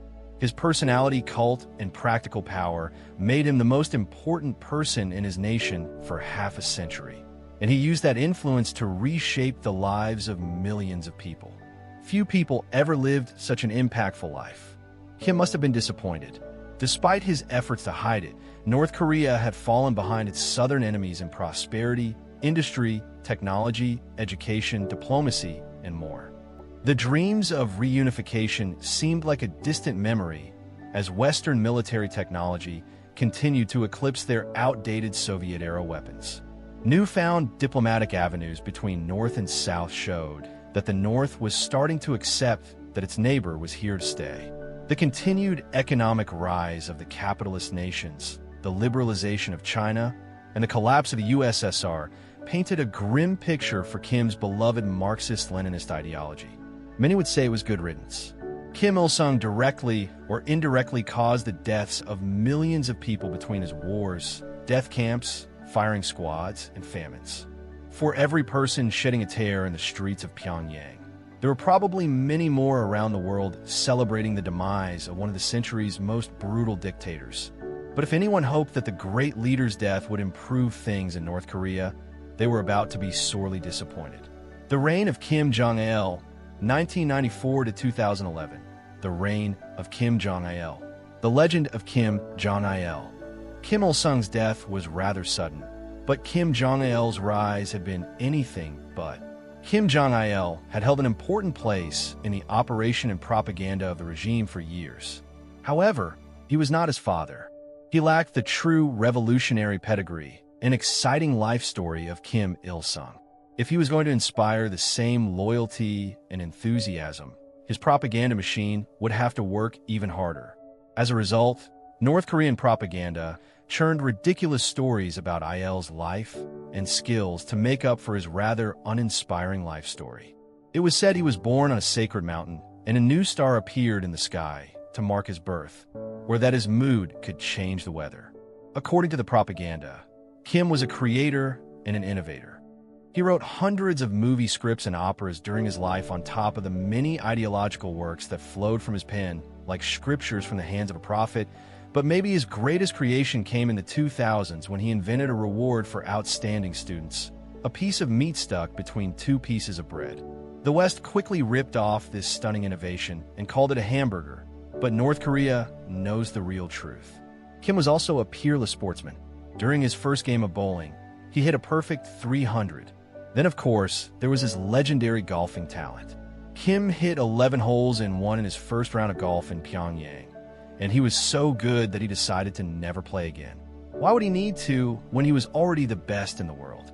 Even his toilet habits were mythologized, or his lack thereof. According to the government, Kim Jong-il never needed to use the toilet or attend to the basic bodily needs that mere mortals dealt with every day. It's likely that North Korean propaganda is bending the truth a little bit. In reality, very little is known about Kim Jong-il's private life. He possessed multiple mistresses and had at least 6 children, although more might have existed out of public view. Despite his image as a staunch North Korean patriot, his undying love of Western films was a poorly kept secret of his private life, and one of the only things we really know about his life behind closed doors. The propaganda made the new Kim out to be extraordinary, but reality was ready to put that to the test. The North Korean famine, between debt, isolation, energy issues, and economic stagnation, it would have taken an extraordinary man to meet the challenges facing North Korea, and the new Kim did not measure up. The North's underlying collectivization policy kept the country on a knife's edge at the best of times. Therefore, when flooding caused crop failures across the nation in 1994 and with food aid from the USSR long gone, North Korea fell into a dreadful famine, which the regime euphemistically called the Arduous March. Hundreds of thousands of people began to starve. Social order broke down. The black market, already a ubiquitous feature of North Korean life, became a lifeline for malnourished families who were easily exploited. Many people were forced to migrate in desperate search for food. This was technically illegal, as the law required most people to have a permit to leave their town, but so many people had no other choice that there was no practical way to enforce the law. There were food riots in Hamhung and Sinuiju, and in some cities, roaming gangs of starving orphans took to the streets in desperate search of food. The famine had political consequences too.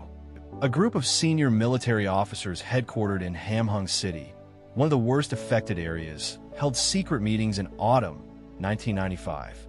They discussed the idea of overthrowing Kim for his failures to address the crisis. State security services found out about the meetings, however, and all of the officers were arrested and shot. Kim Jong-il was characteristically evasive about the issue. In a December 1996 speech, Kim downplayed the famine as a food problem and was more concerned about the party's reputation than the suffering of his people. He blamed local party officials for failing to properly educate the masses in socialist ideas, which made them less loyal and was leading to social breakdown. He lamented that the food problem is creating a state of anarchy, but failed to offer any real solutions to this crisis. Kim was even reluctant to accept food aid from China because he felt it weakened and degraded his country. The Samwajo and the end of famine. In 1997, drought extended the famine for another year, but as the famine raged, Kim Jong-il kept scrambling to protect the regime's reputation.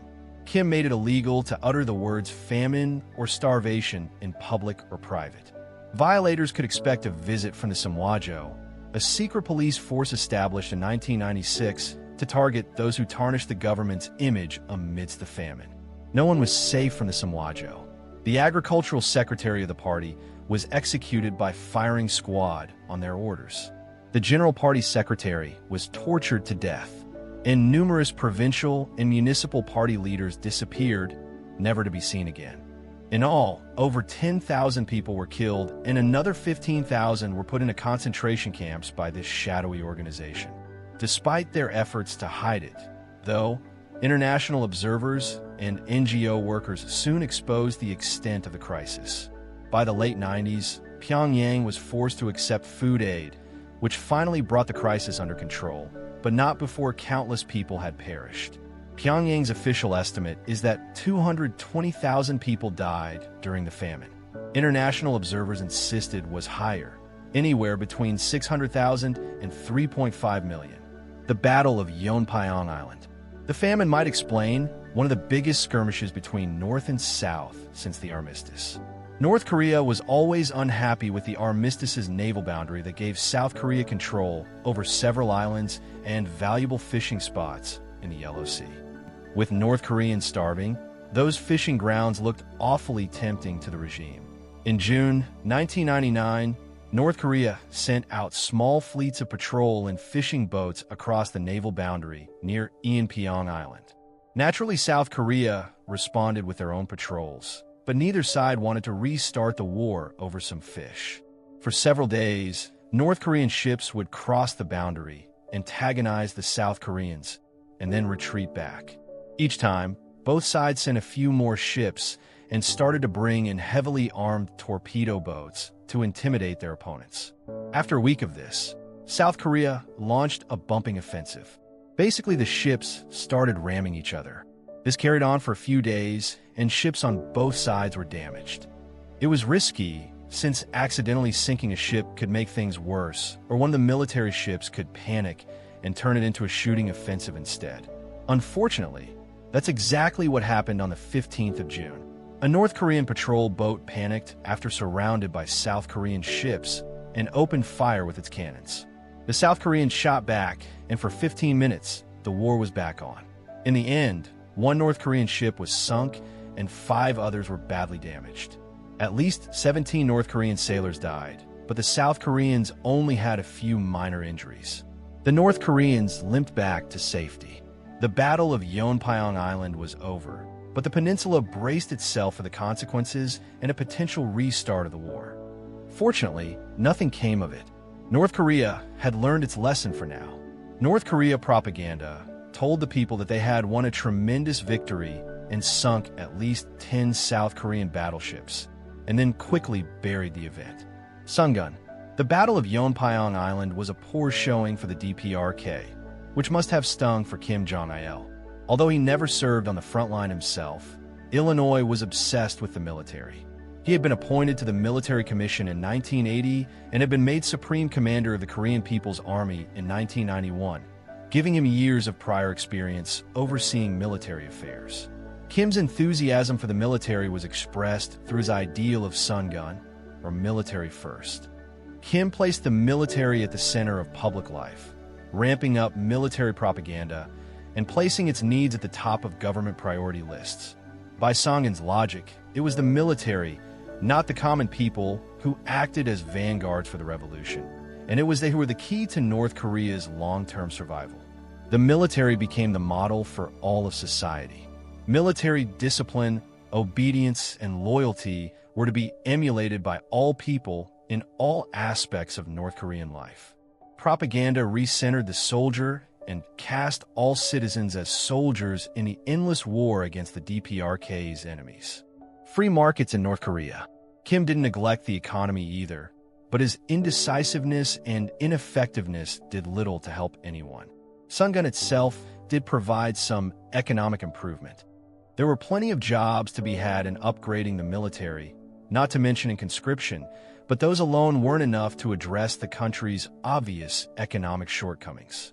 In 2002, international observers were shocked to see North Korea seemingly embrace market economics with the July 1st measures. Among a number of things, the July 1st measures adjusted the price of rice to follow the market, gave companies and managers greater freedom to purchase supplies in that market, and worked to establish official private markets for goods and services inside the DPRK. While hailed as a major reform in foreign media, in reality, the laws were a little more than a legalization of black market trade that had been happening for years. They were an acknowledgement of the country's underlying problems, not a solution to them. The illusion of a new economic turn was furthered in 2004 with the opening of the Kaesong Industrial Park. This was a joint endeavor by North and South to improve economic ties. The Kaesong Park sits about 10 miles north of the demilitarized zone and allowed South Korean companies to employ North Korean labor to produce their goods. The wages were paid directly to the government, giving the North a useful source of foreign currency in exchange for cheap labor for the Southern companies. Although small in scale, it was a productive diplomatic step for the two Koreas and was an unusually direct attempt by Pyongyang to harness the power of capitalist business practices. Despite the hope of foreign observers, these changes were not as significant as foreign media presented them, and Pyongyang quickly got cold feet. After a few years, they clamped down hard on market training, banning all working-age men and later all women under 50 from participating in it. These bans probably didn't have much real effect on black market trading, but it signaled that Kim Jong-il had not suddenly become a fan of free market economics. George Bush and the axis of evil. George Bush and the axis of evil. As North Korea entered the new millennium, it found itself increasingly villainized by the world. After 2000, the Bush administration took an increasingly firm line on Pyongyang and turned up their rhetoric. North Korea also faced renewed scrutiny from an international community that saw it as a relic of times past. One driver of this new scrutiny was Lee Soon-ok, a defector who had spent 5 years in a North Korean concentration camp. Her 1999 memoir told tales of forced labor, the torture of prisoners, mandatory abortions, and public executions. In 2002, as part of the Bush administration's harder line on North Korea, she was invited to speak to the U.S. Congress about her experiences there, holding up the dark underbelly of Kim's Korea for the world to see. In 2002, Bush described North Korea, alongside Iraq and Iran, as an axis of evil. In the wake of the 9/11 attacks, the U.S. was wary of rogue states, like the DPRK, sponsoring attacks on American civilians. Given Kim Jong-il's involvement with terror attacks, such as the bombing of Flight 858, it wasn't an unreasonable concern. The U.S. allies joined in its caution towards Pyongyang, and neither Russia nor China was strong enough to be an alternative ally to challenge the U.S., as they had during the Cold War. Nuclear North Korea, nuclear North Korea. It's perhaps no surprise that Kim Jong-il continued his country's nuclear program amidst this hostility. The 1994 nuclear agreement, spearheaded by Jimmy Carter, failed to prevent North Korea continuing its nuclear missile development. The Clinton administration had tried to engage Pyongyang in negotiations to stall the development of ballistic missiles, but achieved very little. And Kim Jong-il became skilled at using the nuclear program as leverage to gain more economic aid. By 2002, the CIA believed North Korea possessed at least one nuclear weapon and had the capacity to create even more. However, the first known successful detonation didn't occur until October 2006. Reality still constrained Kim, though. His nuclear weapons would not solve the energy or economic crises afflicting his country. Pyongyang ultimately needed a functioning nation more than they needed nuclear weapons. And so in 2007, after multiple conferences with the US, South Korea, Japan, Russia, and China, North Korea agreed to suspend its weapons program and shut down its main nuclear reactor at Yongbyon in exchange for diplomatic concessions and massive amounts of fuel and economic aid. It was a short-lived concession. The North refused to accept international observers to inspect its reactors and continue to test rockets that could be capable of delivering nuclear payloads.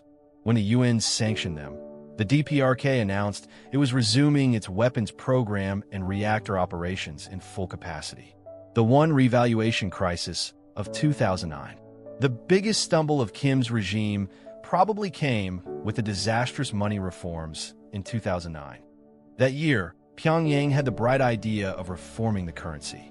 It was standard fare for a communist regime, announced that all existing banknotes will be taken out of circulation and made worthless, and people have a short window to exchange them for new banknotes. However, Pyongyang set daily limits on how much currency people could exchange, which meant that most people would lose money by being unable to convert it in a short time frame. This was intentional. The regime wanted to reduce the money supply, to reduce inflation, while wiping out illegal savings made by black marketeers and other criminals. The end goal was for the new 1-1 to buy as much as the old 101, but economics is not that simple, especially not with Kim Jong-il at the helm. It seems that Kim Jong-il felt the reforms would punish loyal workers. After all, why should they lose money under the reforms? He had a solution. Every government employee, which meant almost everyone in the country, would keep the same numerical wage after the reforms as before. Of course, since 1-1 would be worth 100 times more after the reforms, Kim was basically increasing nearly every wage in the country by 10,000.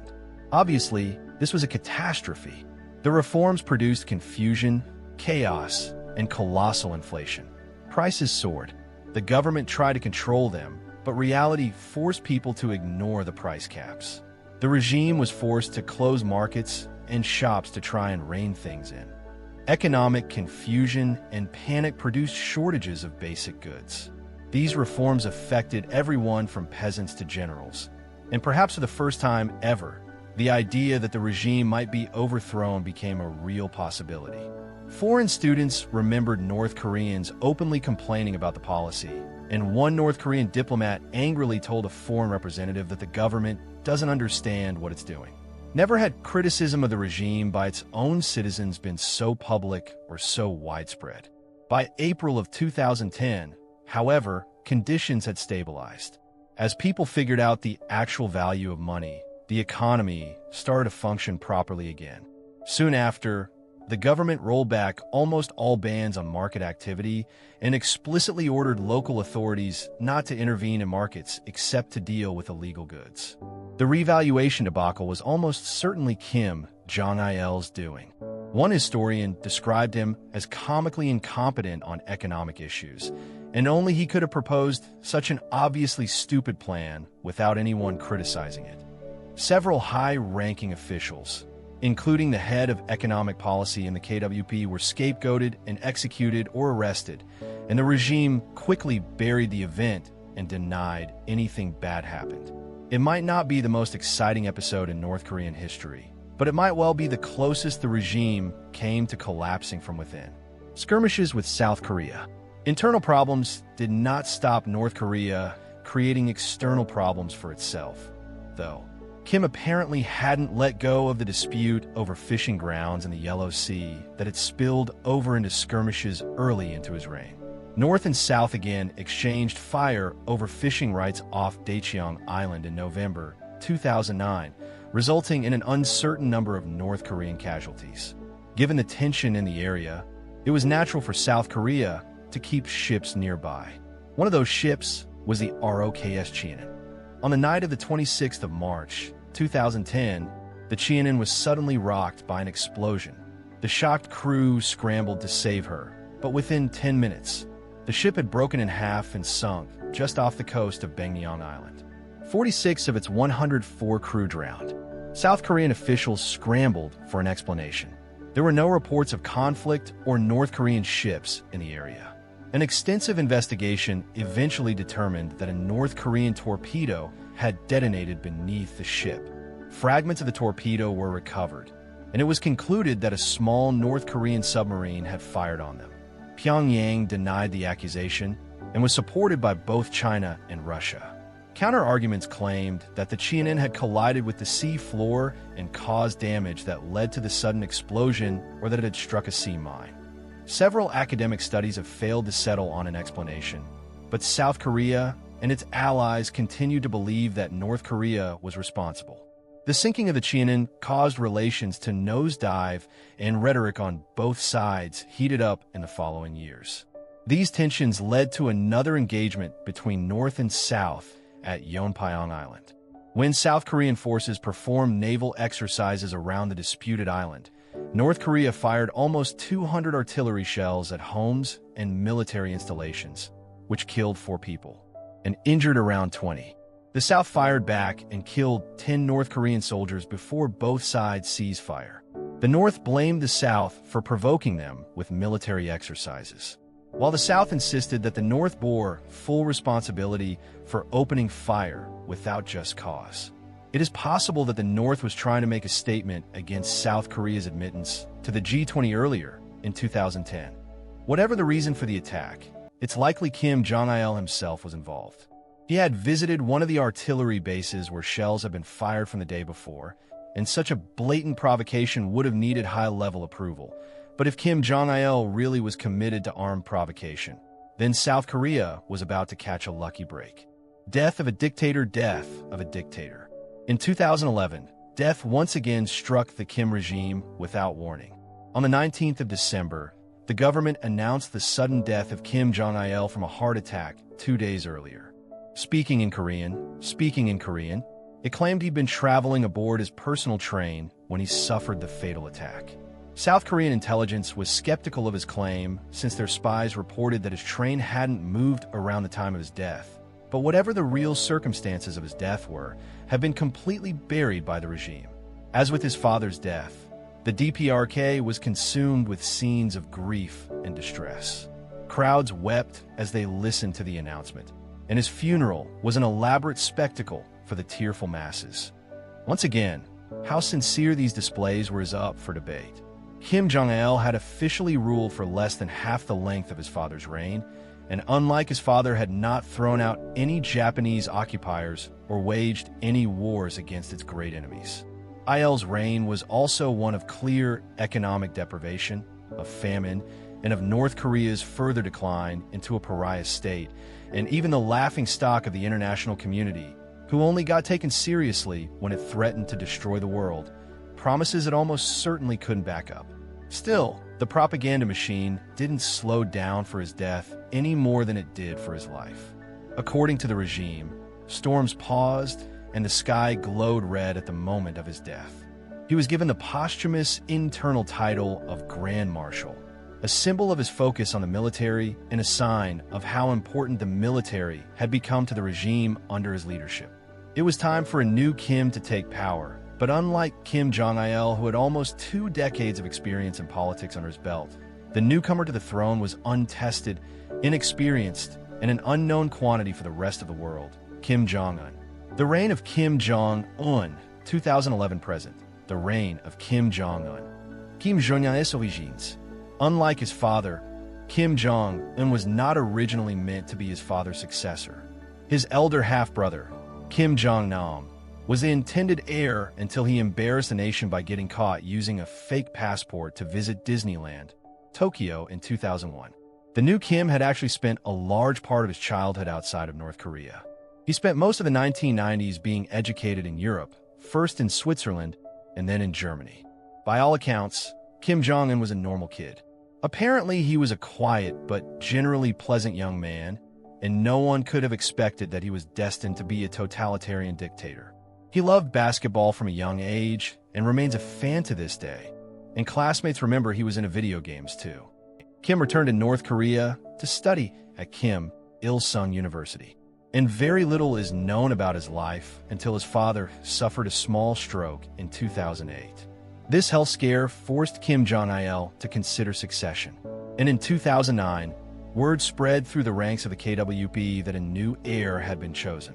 Kim Jong-un stepped into the spotlight in late 2010. He was promoted to 4-star general despite having no military experience and began attending events and on-the-spot guidance sessions with his father.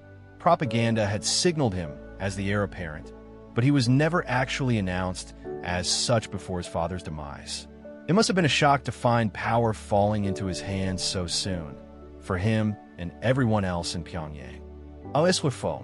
With a little grounding in the running of the country and plenty of foreign experience under his belt, it was no surprise that Kim Jong-un caused a change in North Korean government. A hallmark of Kim Jong-un's tenure has been a pivot away from the military and back towards the party. Party officials, not military officials, have increasingly become the most influential figures in government. The Permanent National Defense Commission was abolished in favor of a State Affairs Commission that focused less on external military threats and more on internal economic and social goals. This change has several root causes.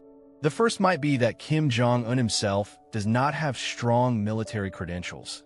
Unlike his father, who held nominal leadership positions in the armed forces and coordinated foreign operations for military intelligence, Eun's military titles are a little more than ceremonial. The decreasing emphasis on the military also reflected a changing world. The prospect of North Korea resolving any of its disputes with military force is more unlikely than ever. Plus, its enemies are now incomparably more advanced than them on the battlefield. There is no reason to expect the military to be the key to a prosperous future for the DPRK. That isn't to say the military isn't still important.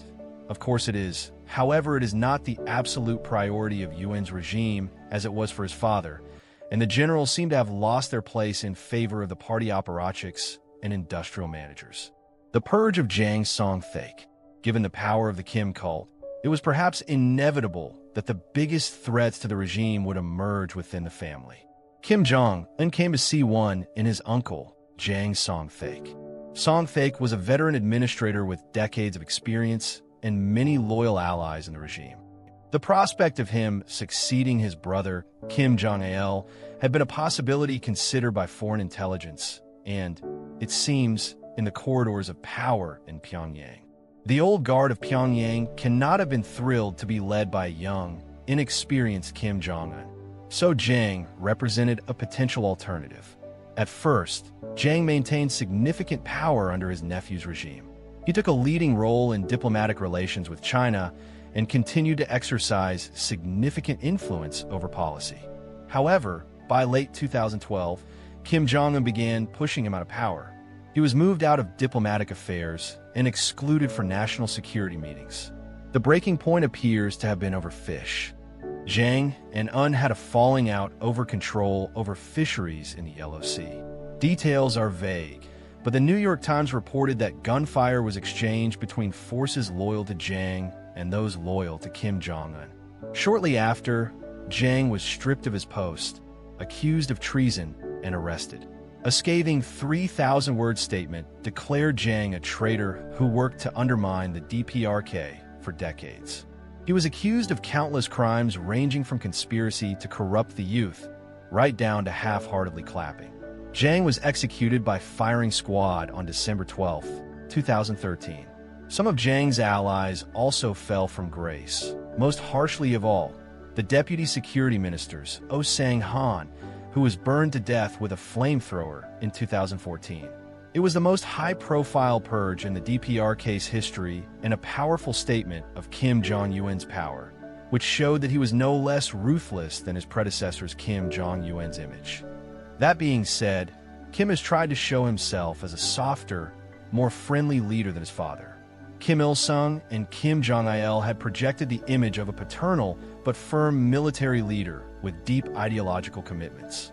Kim Jong-un, on the other hand, quickly established himself as more concerned with social and economic issues than military ones, and proved to be more open to foreign culture within limits. In July 2012, Kim shocked the world by appearing at a flashy pop concert in Pyongyang, complete with Western music and unusually scandalous costume choices for an overly modest North Korea. There were also performers dressed as Western icons like Mickey Mouse and Winnie the Pooh. Kim's companion to this concert also turned heads. His wife, Ri Sol-ju, previous wives and mistresses had mostly been hidden from public view. So Kim's public display of his wife was a surprising change. It suggested that this new Kim was more approachable, more human, and less detached from the world as his venerated forerunners were. Experts have attributed Kim's new style to his childhood in Switzerland. He grew up experiencing Western culture and hadn't expected to be leader. So it is natural for him to be less hostile to the West and less aloof than previous leaders. Basketball diplomacy. Nowhere has Kim's differences in attitude been more apparent than in his love of basketball. Kim's obsession with basketball has been lifelong. Schoolmates recalled that Kim was an enthusiastic basketball player and was often found sketching pictures of Michael Jordan in class. While he was generally shy, Kim was an entirely different person on the court, being more confident and competitive when playing than he ever was in regular life. Apparently, he had a room in his apartment in Germany filled with NBA merchandise and photos of famous players like Kobe Bryant, unlike his father's love of Western films. However, Kim Jong-un has not been shy about showing his love for this iconically American game to the public. In 2013, legendary basketball player Dennis Rodman was surprised to receive an invite from Kim to visit Pyongyang. Rodman accepted and traveled there with several other players and a pack of journalists. This was the start of one of history's most bizarre friendships. Rodman has visited Kim several times, and the two enjoy a good relationship. Kim and Rodman have been pictured watching games and laughing together, and the two have exchanged gifts. In 2014, Rodman was roundly criticized in the Western media for singing Happy Birthday to the dictator. Happy birthday to you. Happy birthday to you. Audience clapping. Happy birthday to you. Happy birthday to you. Narrator Rodman has continued his friendship with Kim and visited North Korea multiple times. While Rodman has no official diplomatic role, his ability to exercise soft power and potentially influence Kim as his friend or raise delicate issues directly has been considered a useful diplomatic tool. Although Rodman does not appear to have achieved any diplomatic progress with his friendship, it remains one of the most unusual anecdotes in the history of an already unusual country. Culture loss. Kim's acknowledgement of foreign culture is surprising, but it is tightly controlled and very limited. It might even be misleading since in many ways, Kim Jong-un is harsher on foreign culture than his predecessors were. He has instituted a variety of harsh cultural laws designed to protect against foreign influence and preserve North Korea's own culture. Many things that the regime deems to be anti-socialist have been all but outlawed. The internet is the obvious first priority for controlling modern culture. Only a handful of people in the country may access the global internet, and even academic institutions are not permitted full access. The average North Korean is only permitted access to North Korea's special internet service called Kwangmyong. Kwangmyong is an entirely isolated network exclusive to the country that allows the regime to control all the information its citizens can access. Outside of the internet, music, film, and fashion which contradicts Pyongyang's ideals and sense of morality are banned. One of South Korea's most famous exports, K-pop, has been described as a vicious cancer by Kim, and the New York Times reported that 7 people have been executed for listening to or sharing K-pop music. Western fashion typically seen as too revealing and immodest, is prohibited. Haircuts are also famously controlled too. There are 15 state-permitted haircuts as of 2017, all of them designed to be practical for the good socialist worker and free of the needless extravagance of a capitalist consumer. These laws may seem strange to an outsider, but they make sense to the internal logic of North Korea. To allow any uncontrolled aspects of Western culture to slip through is to risk the fate of the USSR or China, who collapsed or reformed in the face of Western pressure. Furthermore, the thorough commodification of Western culture is a blatant capitalist intrusion upon the North's continued commitment to socialism. In Kim's eyes, the K-pop itself isn't really the issue, but what it represents: a seemingly unstoppable wave of foreign influence that his regime must contain in order to protect North Korea's way of life. Day in the life of an average North Korean day in the life of an average North Korean. So what does life look like for an average North Korean today? Most people wake up, attend to their family, go to their state-assigned job, and savor their leisure time when they can. Propaganda speakers blare in the background, and state-mandated events or holidays occasionally disrupt life. But the average day for a North Korean citizen is not some alien venture. The average North Korean is far poorer than the average Westerner.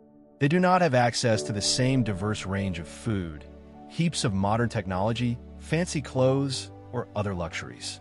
As of 2019, just 26% of households had access to electricity, rising to just over a third for those in urban areas. Some of the larger cities have also seen increased automobile ownership in recent years, although the average rural family will never own a vehicle. Some of these more rural areas are truly undeveloped. Isolated villages might not even have running water, let alone electricity. Although most people live in relative poverty, there's a growing middle class in the big cities. A comfortable lifestyle with expensive restaurants and department stores are increasingly available to the middle classes, even if that middle class is a small percentage of the population. The contrast between rich and poor can be astounding. Defectors have always stressed that, above all, North Koreans are normal people too. The regime and its ideology are more prominent in their life than such things are for most people, but they fade into the background in the day-to-day. Like everyone else in the world, the average North Korean is more concerned about their family, their job, their love life, their friends and hobbies than they are about the ideological mission of their country. Many may believe wholeheartedly in it, and some certainly oppose it, but most people fall somewhere in between. As long as they can live their lives, politics is a secondary concern. Nuclear threats. It can be easy to forget that North Korea is a nation of normal people when most of our exposure to the country seems to come from its promises of nuclear destruction upon its enemies. Kim Jong-Un has re-emphasized the old idea of Pyongyang, applied specifically to the country's nuclear mission, believing that the economic future of the nation is inseparable from its ability to acquire nuclear weapons. Even education is pivoted towards it, with the best students encouraged to enter nuclear-related fields and graduates frequently being snapped up by the nuclear weapons development sector. While Kim Jong-il had seen to the creation of his country's first nuclear weapon, Kim Jong-un's task was delivery. His regime has been especially interested in ballistic missile technology that would allow it to deliver those weapons onto enemy soil. Kim signaled his commitment to this early, even in the face of international condemnation. The launch of the Hwangmyeong-3 satellite in December 2012 was roundly condemned because it was seen as a thinly veiled attempt to test ballistic missile technology. Since the rocket utilized the same technology, the launch led to increased rhetoric on both sides, which only worsened when the North claimed to detonate another nuclear device in early 2013. During a disarmament conference in Geneva, shortly after, a North Korean diplomat even threatened the final destruction of South Korea. As has become a pattern for Kim Jong-un's regime, these provocative nuclear tests heightened tensions for a few months before ebbing away. It occurred again in November 2017 when the DPRK test fired its first nuclear-capable ballistic missile, the Hwasong-15. The Hwasong test, was critical because it proved that North Korea had missiles capable of hitting the continental United States. Cyber warfare, cyber warfare. While its nuclear program grabs headlines, arguably Pyongyang's most potent modern weapon is cyber warfare. Even Kim Jong-il was conscious of the power of new technology and supposedly once said, "If the internet is like a gun, cyber attacks are like atomic bombs." The North's cyber capabilities are nothing to scoff at. Pyongyang maintains an army of talented hackers that strengthen the regime in many ways. From running international scams to steal money, to hacking into foreign military databases to pillage data, a 2019 UN report estimated that North Korea had raised $2 billion from this type of cybercrime. Most people in the West first realized the power of North Korean cybercrime in 2014 when Sony released the Seth Rogen and James Franco comedy, The Interview, a film where the clumsy heroes must infiltrate North Korea and assassinate Kim Jong-un himself. Pyongyang was furious, calling it provocative insanity and a most blatant act of terrorism and war. In response, DPRK hackers broke into Sony systems, leaking emails, salaries, scripts, and even whole films that hadn't been released. The entire company was crippled for days in what President Obama announced as an act of cyber vandalism. A more elaborate and damaging cyber attack occurred throughout 2015 when hackers spent months infiltrating the Bangladesh National Bank. They spent months creating backdoors into systems that allowed them to place withdrawal requests for massive amounts of money. The hackers attempted to withdraw almost $1 billion in February 2016 and made off with $101 million before security systems caught on.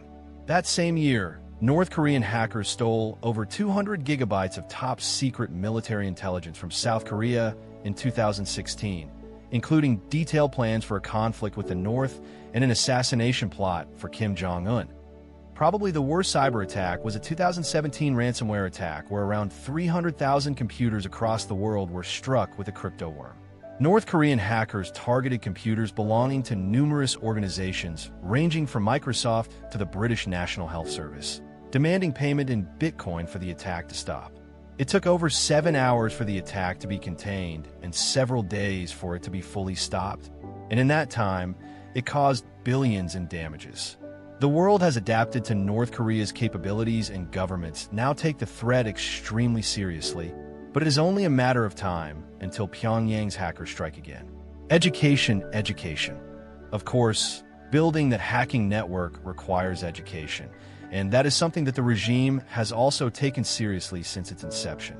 Universal education was put in place in 1959, guaranteeing up to 11 years of free education, including costs of uniforms, textbooks, and other necessities for all children.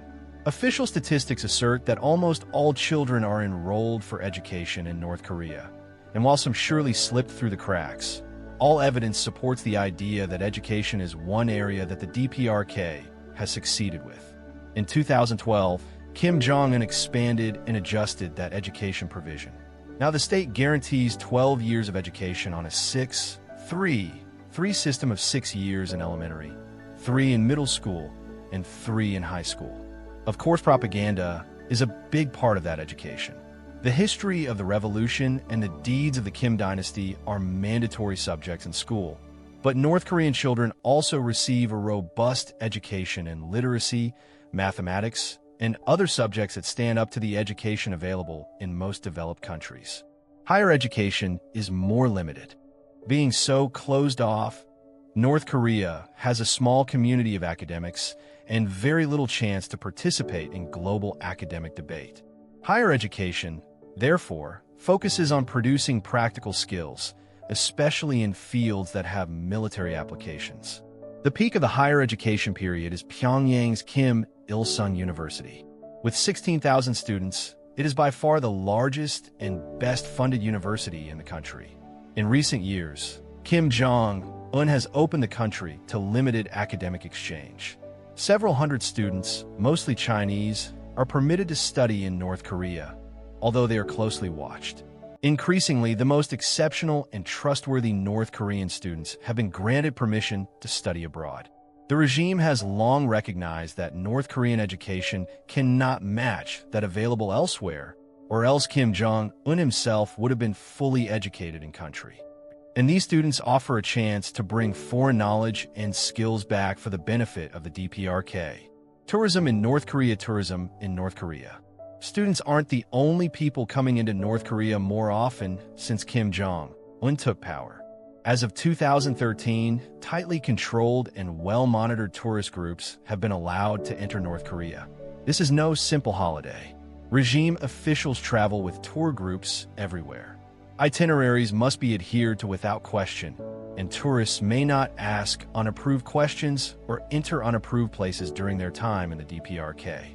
Most foreign tourists will stay at the Yanggakdo International Hotel in Pyongyang. It has many of the amenities one would expect from a hotel, a restaurant, a pool, a sauna, and even a massage room. Guests might find it hard to relax, though. It is generally accepted that the authorities spy on every guest, and the entire fifth floor is strictly off limits to tourists, where many believe the North Koreans oversee surveillance of the guests. Tourists are ushered to carefully prepared propaganda sites around the country. These include the giant statues of the Kim family, great projects like the Nampo Dam, and a series of resorts, aquatic parks, and other tourist sites constructed in the recent years. Despite the propaganda hurled at them, tourists report that the North Korean people are generally friendly and somewhat curious about foreigners. They are still careful not to utter anything that will send them to a concentration camp. But tourism has allowed North Koreans to see that those beyond their borders aren't the destructive monsters that state propaganda depicts them as. Otto Friedrich Warmbier. Otto Friedrich Warmbier. The rules governing tourism are rigidly enforced. As one American college student learned in the most tragic way, Otto Frederick Warmbier was a bright and friendly American college student who loved to travel. In December 2015, he took the opportunity of a lifetime to visit North Korea. After a whirlwind 5-day tour, Warmbier was ready to go back home with the other members of his tour group.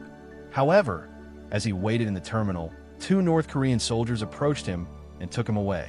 Warmbier's life and that of his family were about to change forever. Warmbier was accused of stealing a propaganda poster from Yanggakdo Hotel. This is extremely illegal in North Korea and is seen as an attack on the regime. No one knows what Warmbier experienced in captivity. All we have is a confession where Warmbier claims that the U.S. government put him up to the crime and had manipulated him into attacking the DPRK. The absurd confession didn't save him, and Warmbier was sentenced to 15 years in a labor camp. Oh, I was used and manipulated. Please, you have to save me. Please save my life. Narrator: the U.S. government continued to negotiate for Warmbier's release and finally got it 17 months later in June 2017, but something was horribly wrong. The North Koreans informed them that Warmbier had fallen into a coma back in April 2016. They blamed food poisoning. Warmbier was breathing, but was completely paralyzed and unresponsive and was only kept alive with a feeding tube. Warmbier was flown back to the U.S., but there was nothing anyone could do.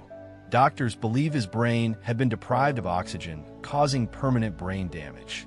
One suggestion was that the North Koreans used water torture on him. Other Americans who had been in North Korean captivity had suffered it, and one man admitted to seeing a young American boy matching Warmbier's description left unconscious and covered in water being dragged through a prison, with no hope of recovery. Warmbier's feeding tube was removed on June 19, 2017. The U.S. government condemned North Korea for his death, but the regime played the victim. They called the news reports a smear campaign and said that they had only ever shown mercy to a criminal of the enemy state. Escaping North Korea. With everything we've heard, it's no surprise that so many people want to get out of North Korea. People have been escaping North Korea since its inception. The number of successful North Korean defectors has varied over time. It peaked at several 1,000 per year, with at least as many failed attempts under Kim Jong-Il, before declining sharply under the tighter policies of Kim Jong-Un. In 2022, just 67 defectors made it to South Korea. This decline has been driven almost entirely by improved border security along the few possible escape routes. The most obvious but risky escape route is across the DMZ. The border with South Korea is watched carefully by soldiers and is covered in barbed wire fences, watchtowers, and even minefields. An alternative route is across the northern border with China. This border is watched too with barbed wire and guard patrols, covering huge parts of the border, but not all of the terrain can be easily watched. Mountainous passages and sheer cliffs offer a chance to slip by unnoticed. Guard can sometimes be bribed too, but it's risky. Even if a defector can get into China, they're not safe. The Chinese government has a standard policy to deport all defectors back to North Korea. Instead, the defectors must travel through China and enter Southeast Asia. Some go by land, while others follow the Mekong River until they reach the safety of countries like Thailand. Sea escapes to the Philippines are also known. When they reach a country that won't deport them to North Korea, the defectors can present themselves to authorities. South Korea had a long-standing program to take in defectors from anywhere and will make arrangements for these escapees to settle in their country. Anyone who is caught while attempting to escape can expect harsh punishment. Many will just be shot on sight. An underground network has sprung up to aid defectors, but the new policies make this riskier than ever. Ha Jin-woo, an activist who helps other defectors escape via China, estimated for the BBC that the success rate for defection has fallen from about 50 under Kim Jong-il to less than 10 in recent years. Assassination of Kim Jong-Nam. Assassination of Kim Jong-Nam. In reality, there is little hope of safety or escape from the regime, not even for the leader's own brother. Kim Jong-un's elder half-brother, Kim Jong-nam, lived a mostly private life. Traveling around the world since being passed over as heir, he lived in several places around the world and enjoyed a comfortable life thanks to his family's wealth. However, he was candid in his criticism of his half-brother's regime, telling one Japanese journalist that without reforms, North Korea will collapse. Nam's frankness and his brother's vengeance caught up with him in February 2017. While waiting for a flight at Kuala Lumpur Airport in Malaysia, two women approached Nam. One threw a bottle of liquid at his face, while another covered his mouth with a damp cloth. After a brief scuffle, the two women ran away, and Nam immediately suspected he'd been poisoned. Nam was right. The women had attacked him with a VX nerve agent, a highly illegal chemical weapon that is banned in most countries. Nam rushed to get medical aid, but within 20 minutes, he was dead. It did not take long to determine his identity, and authorities were quick to conclude that this was an assassination. The two women were identified as a Vietnamese citizen and an Indonesian citizen, but when they were questioned by police, they claimed they knew nothing about a nerve agent. Both women claimed they'd been approached to take part in a prank show and had performed several pranks on unsuspecting people before this. It is believed that Kim Jong-Un had a standing order for his half-brother's murder. North Korean agents recruited the two women under false claims of working for a TV prank show and had them perform several pranks to trick them into thinking it was real. Murder charges were dropped against the women, but the agents who put them up to the act have never been caught. Kim and Trump reconciliation. Kim-Trump. Reconciliation clearly, dealing with North Korea is always a delicate and dangerous endeavor. Naturally, the election of the very undelicate Donald Trump as U.S. president in 2016 caused some concern regarding the Korean issue. Kim Jong-Un did not give up his nuclear tests in the face of this new, unpredictable leader, and Twitter became the bizarre new avenue for Trump's unique brand of diplomacy, where he famously threatened North Korea's Little Rocket Man with his much bigger and more functional nuclear button. We do not know what North Korea thought about this new approach. However, following heightened tensions from the Hwasong missile test in 2017, Korea's diplomatic tune suddenly changed. The North sent a delegation to the Winter Olympics in Seoul in early 2018 and extended an invite to the South Korean president, Ban Ki-moon, to visit the North. The leaders of both Koreas also met at the demilitarized zone and agreed to work towards denuclearization of the peninsula. This was followed by an agreement between Kim and Trump in Singapore in June, where Trump echoed the commitment to denuclearization and agreed to scale back military exercises as a sign of goodwill. Maybe it shouldn't be a surprise that such an unusual president would be the key to making progress with an unusual nation. In June 2019, Donald Trump and Kim Jong-Un had an unprecedented meeting at the DMZ where they discussed plans for further de-escalation and additional talks in the near future. For a while, things seemed to be looking up. Unfortunately, these talks broke down in October 2019, and a hope for a new age of North Korean relations collapsed. Kim was not ready to make concessions on the nuclear issue, and he soon resumed his tests in spite of American and South Korean protests. Once again, the nation would retreat inwards, continuing to cut itself off from the outside world and maintaining its own tightly controlled bubble where its citizens' abilities to move, work, or even voice opinions was restricted in the name of collective security. Little did anyone know this state would soon describe most of the world. North Korea and COVID-19. North Korea and COVID-19. North Korea's isolation proved to be a blessing in January 2020 when COVID-19 hit. With entry to the country already under strict control and borders vigilantly watched by soldiers, it was easy for North Korea to seal itself off from the pandemic. Officially, North Korea avoided COVID for the whole of 2020 and 2021. Outside sources are skeptical that it was completely free, but no evidence of any widespread pandemic exists for the first 2 years. In fact, not much evidence for anything exists for those years from North Korea. Foreign governments had bigger concerns, and the North had no interest in opening up and letting the virus through, so we know even less about what happened there than we usually do.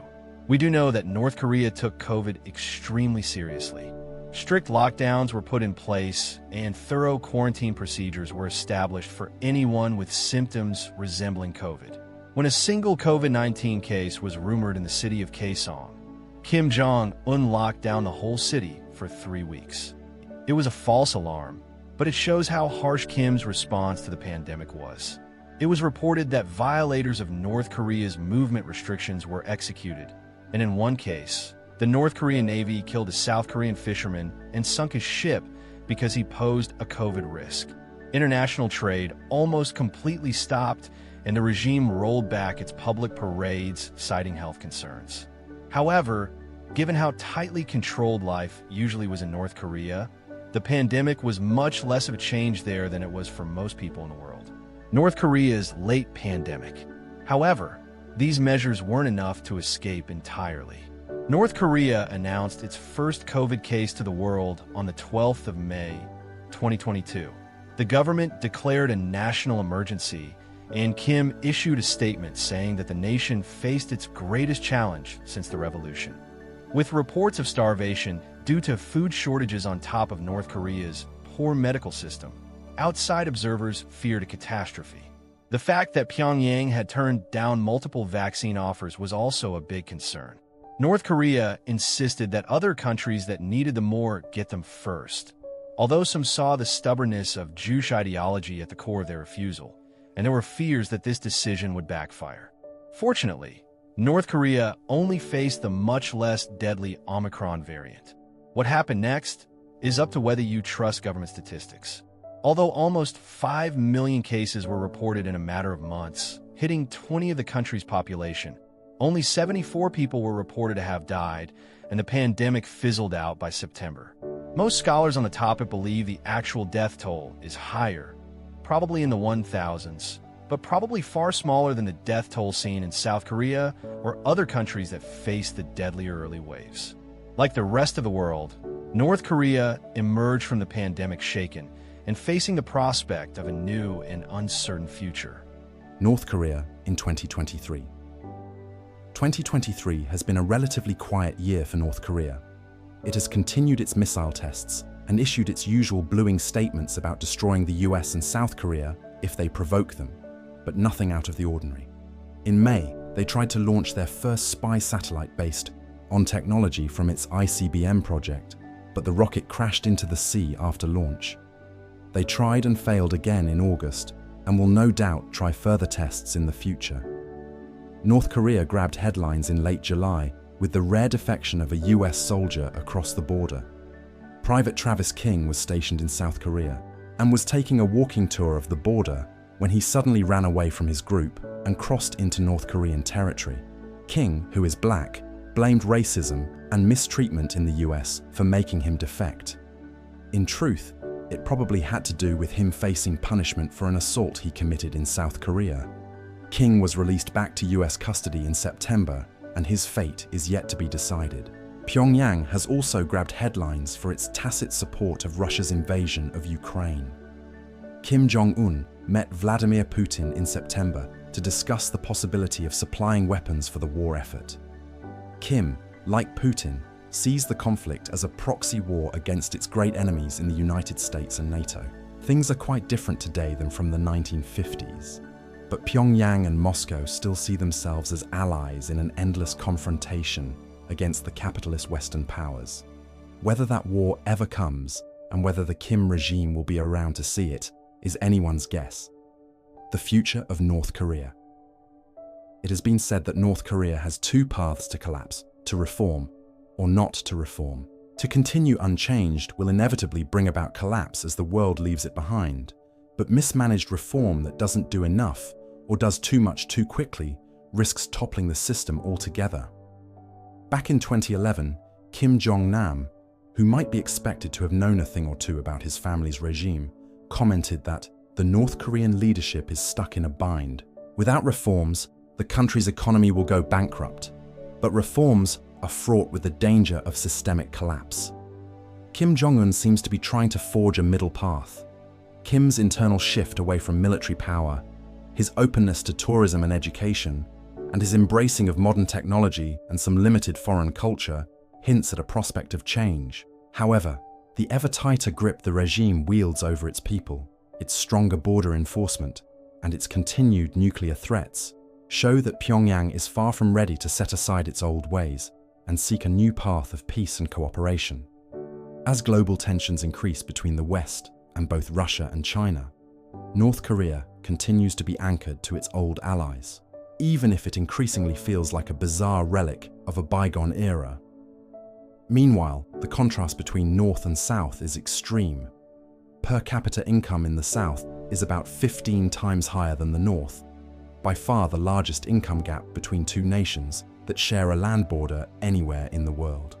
To put that in context, the much-touted disparity between West and East Germany that helped inspire the toppling of the Berlin Wall was an income ratio of 3-to-1 in favor of the West. The shock so many North Korean defectors feel upon reaching the South is entirely unsurprising. Many people have tried to predict where North Korea will go, and many people have been wrong. For now, North Korea is here to stay. It shows no sign of imminent collapse, and no one has the inclination to force it over the edge either. Still, its economic failures and its inability to keep up with a changing world might one day spell the end for this peculiar little country, or at least for its government.